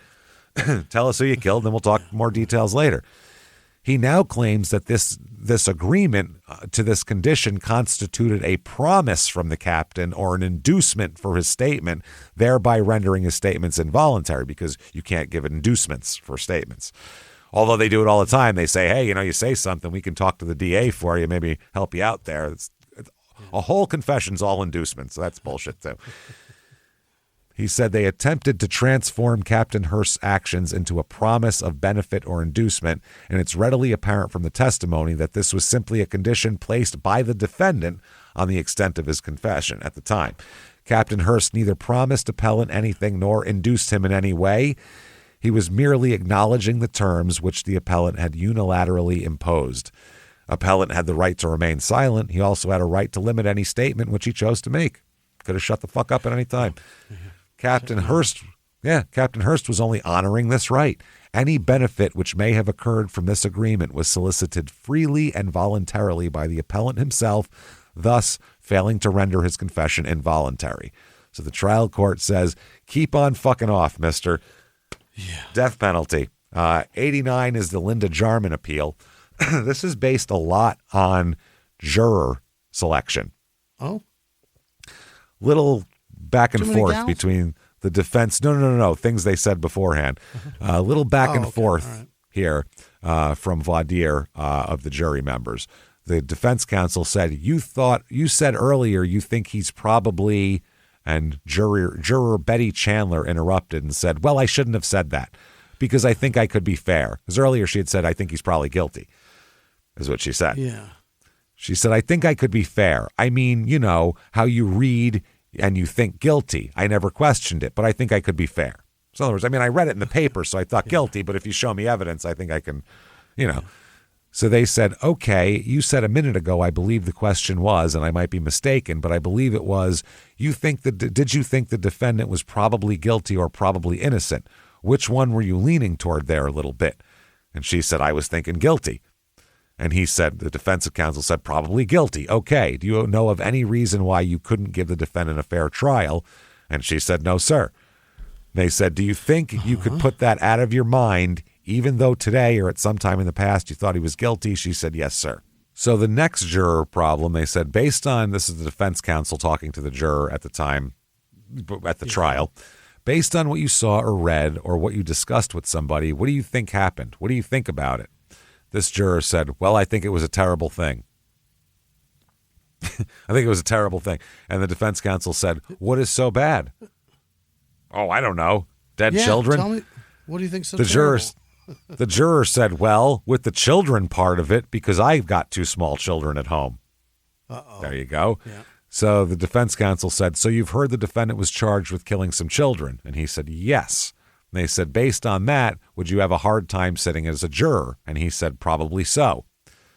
And they said, and it would be hard to give the defendant a fair trial based on what you've heard and what you know. And he said, probably so. Right. And the defense counsel said, I believe I'll challenge Mrs. Smith, who is this person. And they let her be a juror. Mm-hmm. Based on the prosecutor saying, I would like to ask a question. He said, Mrs. Smith, we are now trying any case. We're now trying any case today by the state of Alabama versus Daniel Seibert for the death of Linda Ann Jarman. She was a deaf lady that lived here in the city of Talladega. Could you put any knowledge of what you had seen, heard, read about, or anything else out of your mind and render a verdict in this case and the case alone based on the evidence that comes to you from the witness stand and exhibits you are not that are allowed into evidence? Can you do that? And she said, yes, sir.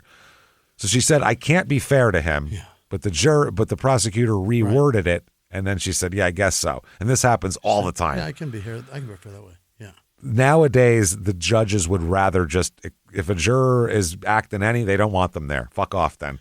Okay. They don't need that shit because that's just appeal points you're going to end up with. So now they want all the jurors to be none of that shit. So they said, you can put anything out of your mind. Yes, sir. Thank you very much. They said, so the fact that the defense counsel said, so the fact that you have heard of him being charged with committing other crimes, that wouldn't affect the way you rule. And she said, I don't think so. So, yeah. Also, the fact that during the prosecutor during the trial asked the police officer a question who testified during the manslaughter conviction. This is a Las Vegas cop. They brought him in to testify in Alabama. And they said, how did he die? And the cop said multiple stab wounds. They said, how many multiple stab wounds?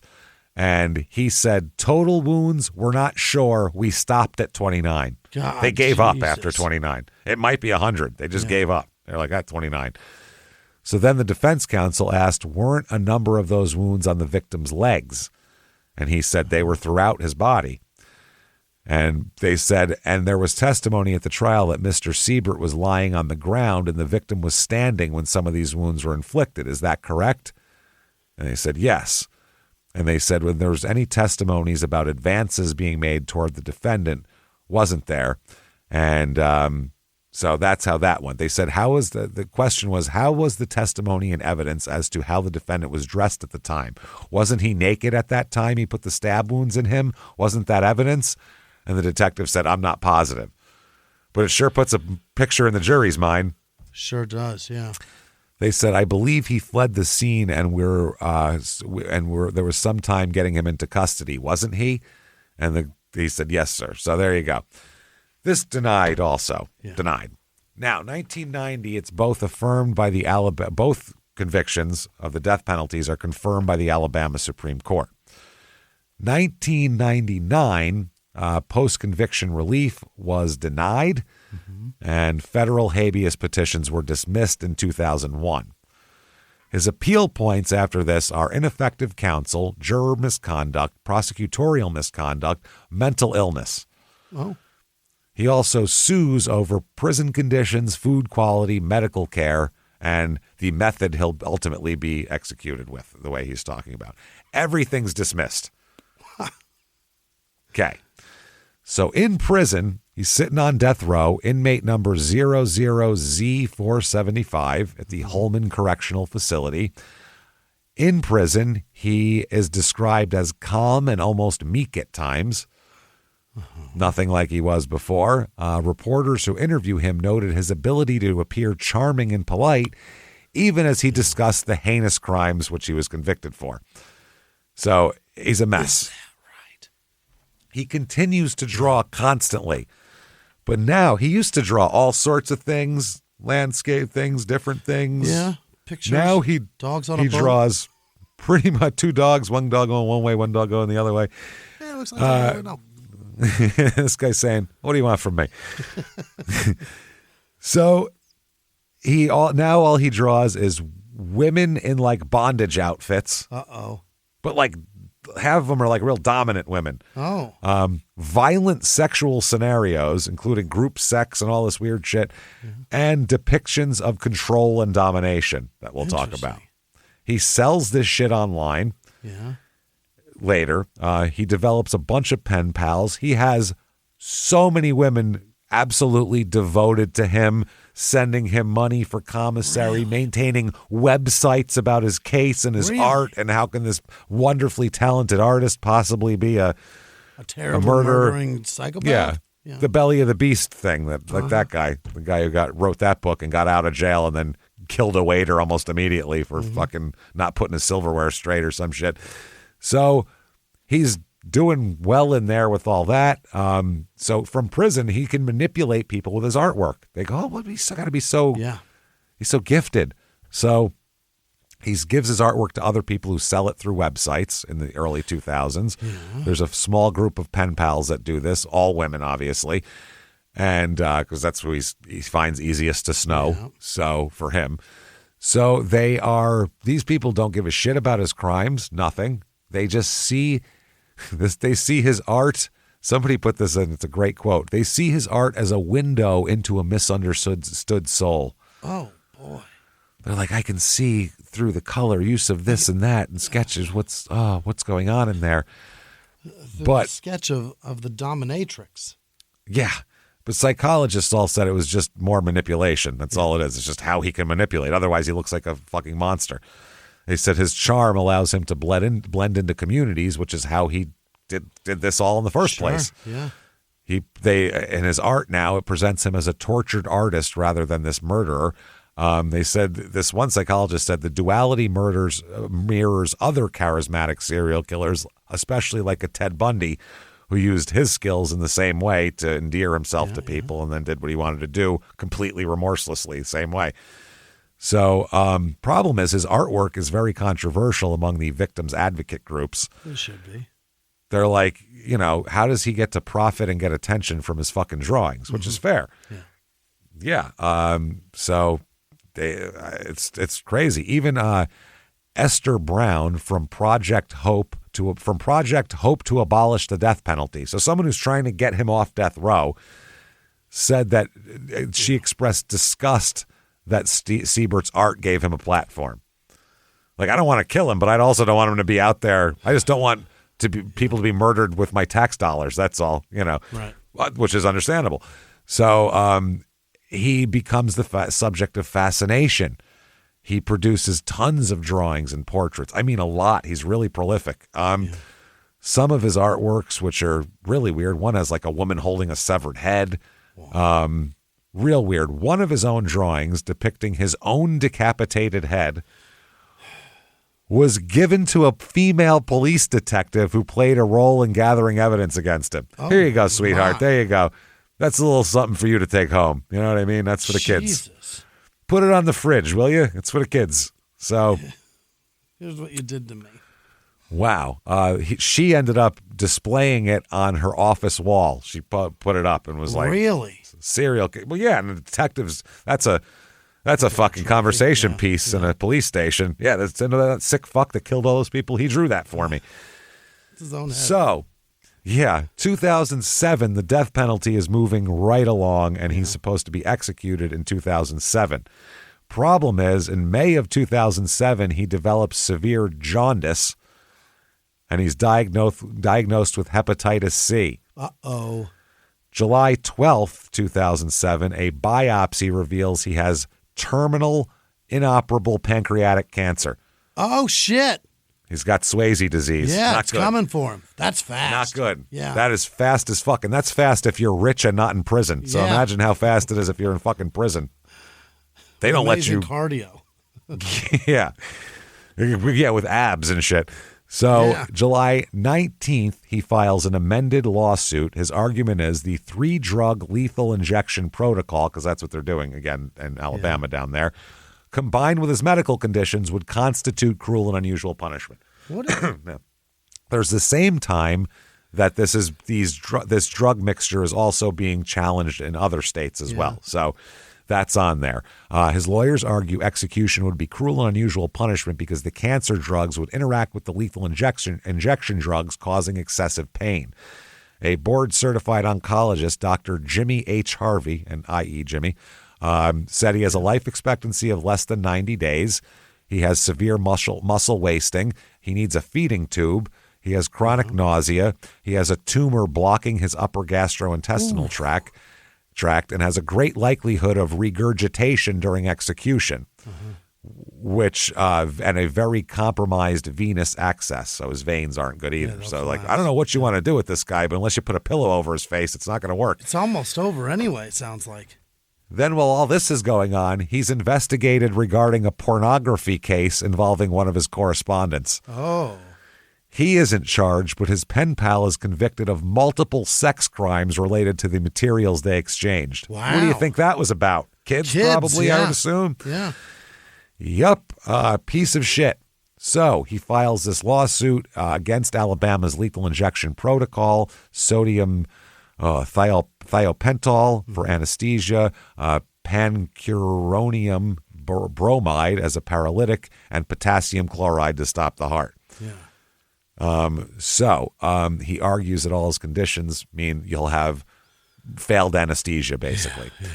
So October 3rd, 2007, the district court allows a claim to litigate but denies a preliminary injunction, but they're going to look at it.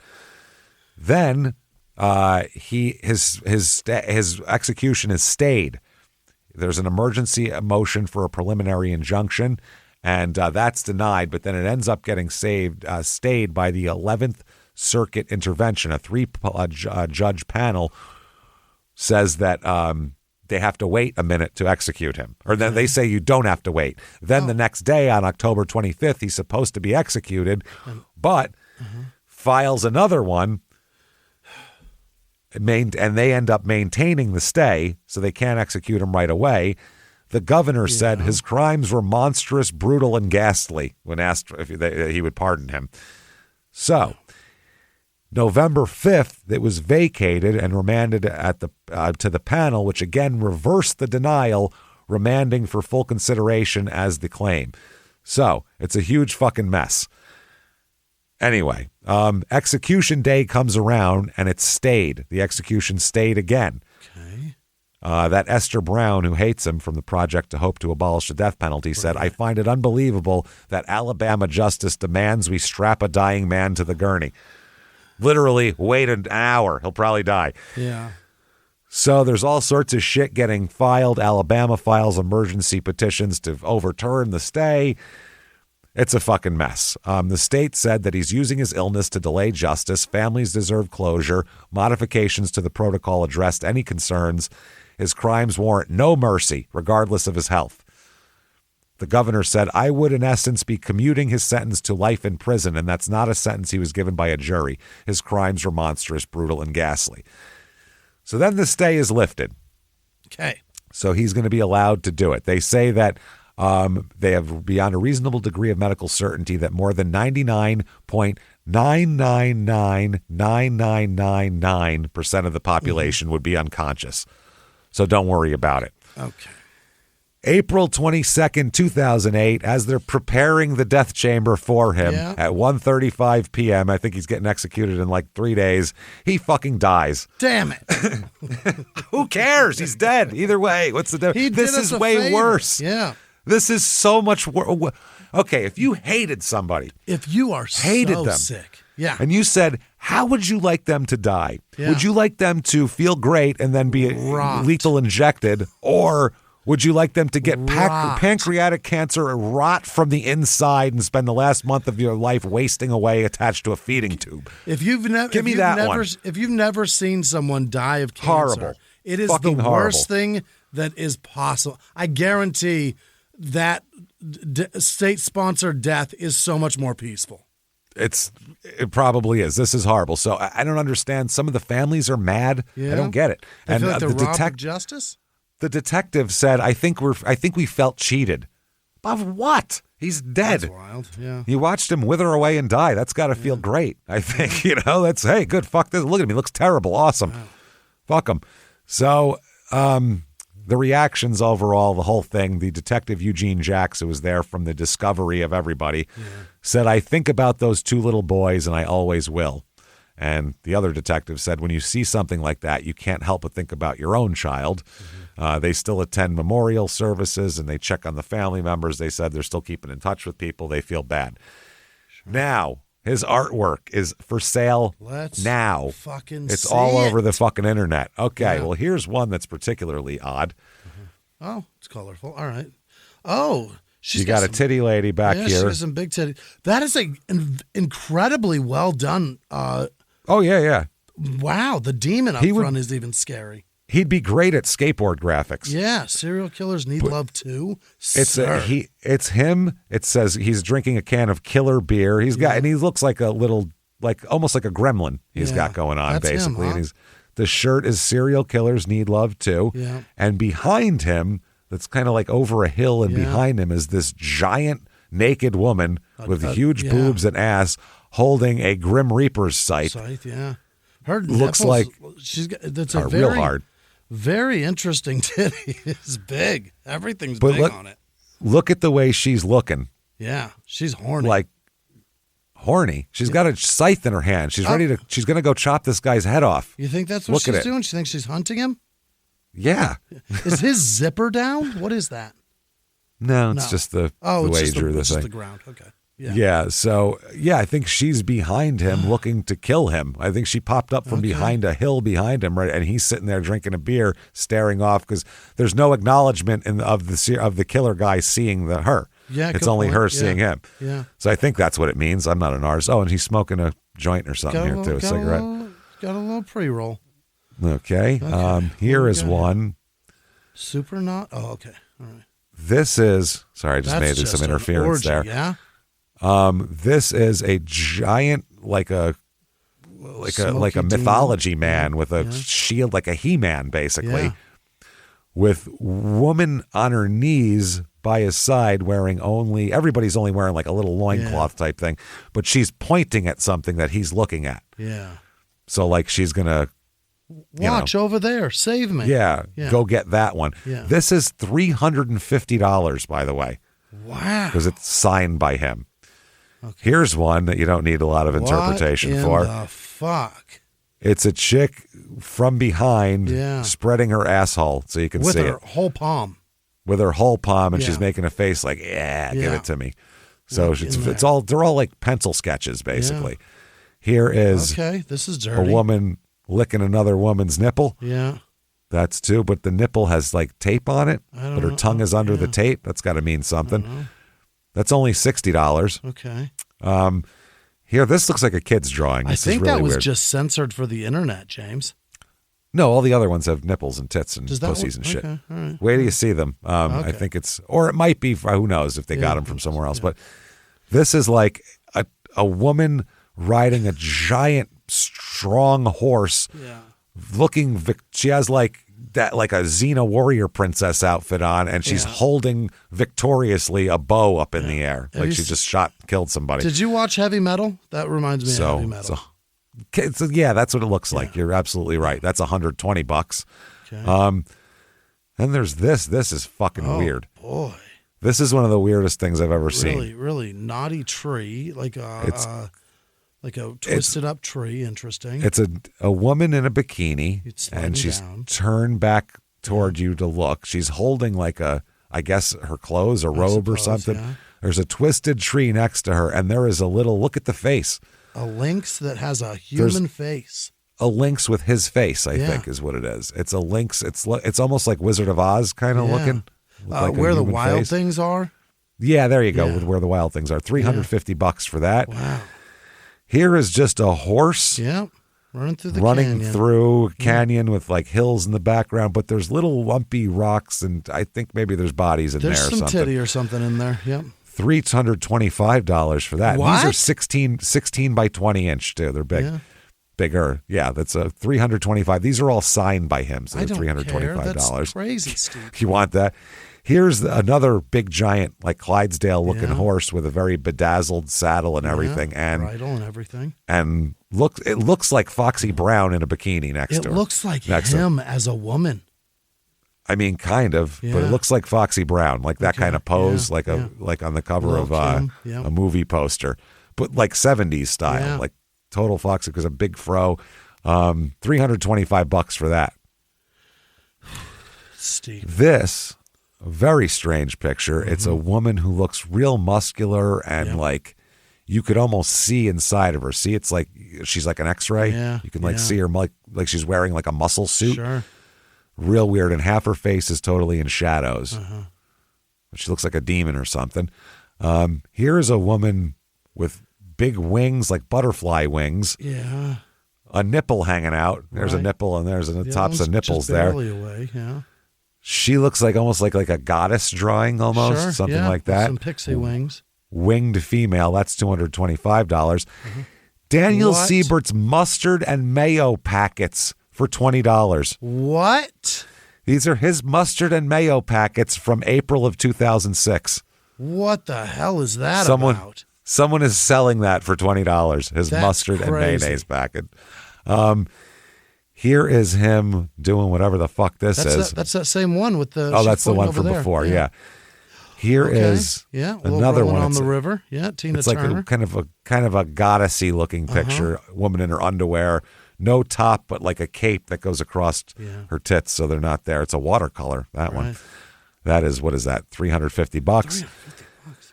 Here's another version of the woman and the lynx. Yeah. It's very similar, except that looks like a black woman, I believe. That's $140. You can get a handwritten letter from him. Wow, he had great penmanship. He's an artist. Yeah. And he writes about his son, saying he will be arrested and taken to the county jail on a rape abduction charge with numerous others charges attached. Yeah. That's not exactly what I wanted to hear out of none of blah, blah, blah, blah. So it's all about his son being in jail and basically Damien, and basically asking if you can kind of keep an eye on my son, basically. If you can talk to him, if you can do whatever, because I can't do shit for him from here. The whole letter is very interesting. I just don't have time to read it. Then we get into these. Oh, boy. He's allowed to draw that? Allowed to draw anything you want. Good Lord. He loves blowjobs. Yeah, there is one where the guy is bending over and he's got his dick sticking out backwards and a woman sucking it. That's impossible. Then sucking it from the front. Yeah. Then there's a money shot in the mouth over here. Yeah. And he does that a few times. Yeah, he loves, There's one, look at this. The dick goes through into her mouth, through her cheek, and comes on somebody else's face. Yeah, well, and there's still jizz all dripping down her chin. Oh, yeah. And a puddle under this one, too. Yeah. Then there's this. This is like kind of a woman in like... Tracy? She's got like the high, stockings and like like a sexy outfit, but also like a floppy, like gardening hat, and she's watering her flowers, which is strange. Then you have like Demon Woman here. Pretty impressive. He's getting better. But look, she's over. Is that a dead woman? I think it's a dead woman. It's a dead naked woman bent over. Face down, ass up. Face down, ass up, eyes closed. Knees and everything. Then you got this. Okay. A guy licking some chick's shoe while he plows her. I don't like these kinky ones. No, a threesome thing where some guy's sucking a dick while he's fingering somebody else here. And there's always things dripping out of the woman, by the way. Always. In all of these. They all squirt. Dripping. Here's another one of just a doggy style tableau, but it's actually a threesome because there's a woman under there licking, see? Yeah. So there's that. It needs everybody fucking. Another one of like dirty bondage shit. Yeah. A woman like looking at another woman who's on a hill looking like a warrior. Yeah. More fucking scenes. This is two people going down on one chick, and like there's a reverse cowgirl we got going on there. Man, he missed out on porn. He'd be like, oh, this is everything now. It's the same scene every time. On the bottom it says images from Kevin Taylor's girl. Yeah. Don't know what that means. Here's another one of just all blowjobs. It says shit up on this one for some reason as if they're having a threesome of the girl is riding a guy while another girl is spreading her asshole to lick it. Yeah. And that's a jizz-covered woman there. Now this one down here has two jizzing cocks on her. Yeah, that was a really good titty too. And it's just pencil drawing. So how he gets so much detail in everything. He's got hair. He's got that's really good drawing. It's just got an orgy over here going on. Yeah. This looks like this is a wild picture. This looks like Bryan Adams and Britney Spears together. At the height of both of their, like him in the mid 80s and her in the late 90s. That's what this looks like. He looks like Keith. Kinda, yeah. Yeah, with a guitar right there. Yeah, he drew Keith. But there's a guitar, which makes me think of Bryan Adams because it looks like him more. Yeah. If he had anything else, I would call him Keith. If he had like woodworking tools, he'd be like, it's Keith. So that was then. Here's another orgy scene. So you get the picture. Yeah, it's a lot of dick and pussy. Warriors and orgies, and here's another two women. Yeah.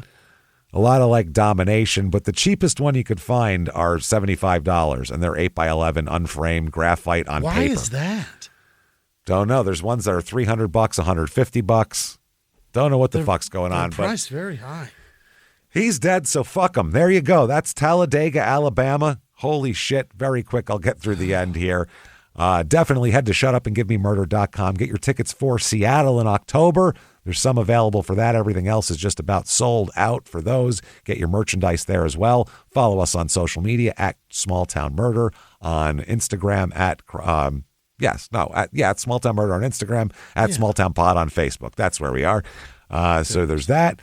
We have patreon.com/crimeinsports is where you get all of your bonus materials. Come get them, everybody. Everything. I'm telling you, anybody $5 a month or above, you're going to get everything. Our whole back catalog, new ones every other week, and you get everything ad-free. It's a shitload. This week, what you're going to get for Crime and Sports, which you have access to, athletes fucking up and going broke, even though they had tens of millions of dollars. Then part 2 for Small Town Murder of Ted Bundy, quote unquote, helping find the Green River Killer. Right. Because that's some crazy shit. That's patreon.com/crimeandsports. Like I said, ad free for all 3 shows. And you get a shout out. When does that shout out come? Right fucking now. Jimmy, hit me with the names of the best goddamn people in the world who would never rape, kill us, and then draw pictures of it. Jimmy, hit me with them right now. This week's executive producers are Gary Howard, Dorothy Katz, Aaron Webb. We're 2 alike, my man, and I'm so sorry. I hope you're hanging in there. You're the best, and I love you. And Jamie Anthony, thank you all so much for being a part of this. It means the most to us. Other producers this week are Peyton Meadows, Jessica Makowicz. That's a sandwich of Mackey's. Yeah, that's gross. It's Happy a new thing hour for McDonald's, the Makowicz. It's a dead clown on a bun. Happy hour in Owensville, Missouri this week. Good for you. Boy. Janice Hill, Kathy Fair, Pelliccione. Jillian Copenhavers, Dolan Harrington, Amol Cowercourt, Annie Johnson, Camaria Collins, Megan Clark, Nick Mick, Brandy PhD, Jeremy Sanderson, Ty with no last name, MX Stacy, I imagine that's motocross Stacy, maybe not. No name. Somebody with no name. Lydia with no last name, Brianna McManus, Chris Templeton, Marco with no last name, Sandra Sheldon, Stacy Silas, Helen Psilocybin? Thank you for making me trip. Helena Svedang, Rachel Spiller, Amy Nichols, Santi with no last name, Haley Schrenk, Carl Zubovsky, David Bacabobo, Tammy. What is this, Tarney? Is that Tammy? Tammy Sander, Halsey with no last name, Cece with no last name, Marguerite Puente McGowan, Jenny Bean, Melbo 99, Patty Taylor, Marie Yarborough, Carrie Lee DeHart, PZ, what is this? Jennifer. Why did I do two N's, one N, two F? Nice. Jennifer Johnston, Bradley Thompson.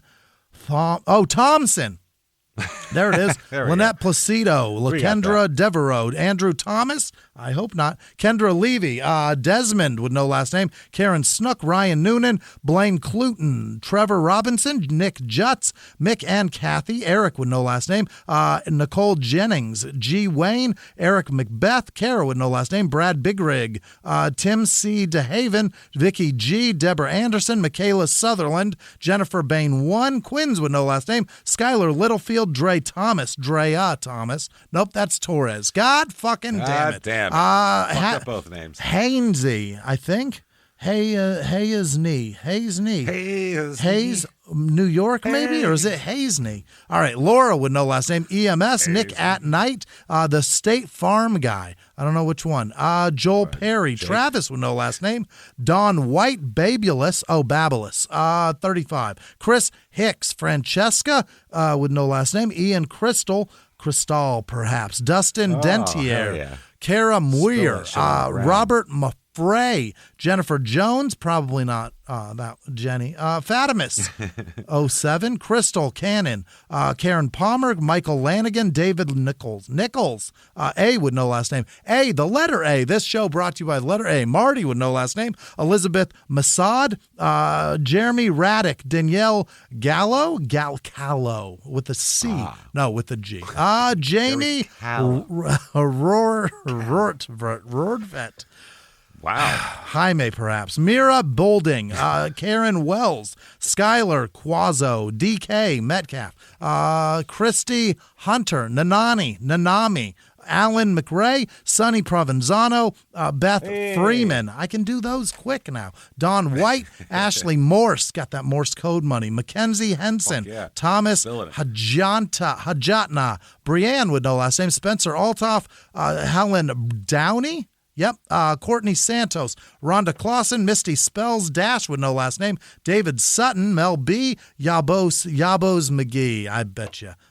Jonathan West, what is this? What you eating? What you been eating? All right. Heidi Orme, Amy McGuire, Beth Miller, Savannah Dolan, Kristen Seeley, Alexandria G, Anne-Marie Polinsky, Terry McElrath, Katie Lockhart Manole, perhaps, James Etier, Mike Noonan, Jay Petro. I can't do them as well as I thought. Leanne, no, that's Lena. No, that's Leah. Right. Leah Snyder, Russell Stewart, Jeanne, Marie, Joe, and Mary. Maybe it's Jeannie. All right. JC German. Jeanne, G-I-A-N? No, J-E-A-N-N-E. Jean. Could be Jeanne, right? It's two Jean. N's. Yeah. I don't know. It might be Jeanne. I don't know. Possible. Oh boy! Cheyenne Bruns, S and A, the letters S-A. Julie. Sexaholics Anonymous. Yeah, or just a Mexican guy. My essay. Yeah. Waraxa, Hayden Burns, Leslie with no last name, Jeremiah Sniffing, gross. Nicole with no last name, Edgar Bradley, Susie Fade, Julie Coates-Jackson, Latasha Campbell, Laura with no last name, Alex C., Tiff with no last name, Marianne Menina, Timothy Ruiz Brown, James Larkin, Christine France, Outsider with no last name, Jessica Knight, David Borgs, Hannah with no last name, Andre Black, Jennifer Baran, Todd Prince, got that tennis fucking brand money, Jerrianna Reardon, Barbara Cope. Yellow fuzzy ball money. Jeremy Renner's last sip of the soda in the town. That is hilarious because I've never mentioned it nor discussed it with anybody, but that's the most disgusting sip of soda in any movie ever. He's getting shot at by cops. He grabs a soda out of the trash can, takes the biggest pull you've ever seen from a soda that's not yours, the straw and everything, and then throws it down and gets up and continues a battle with the police.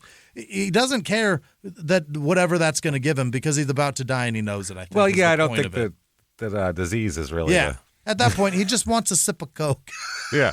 It's so gross. Take King hepatitis Lakes, if he has it. and he certainly got it. He was teaming with it when he got blasted in the face. Nick Blake, Bodie Marshall, Summer Monstera, Michelle Cox, Cody Lambert, Connor Crawford, and every person who patrons this show. You're the best, and thank you. Thank you so much, everybody, for all that you do for us. Everything, every day. We really, really appreciate you, and hope this wasn't too disturbing. It's disturbing. Yeah. It'll be different next week. Don't worry. So it's all good. Keep coming back and seeing us. You want to follow us on social media. shutupandgivememurder.com has everything you need. That said, everybody, until next week, oh boy, it's been our pleasure. Bye.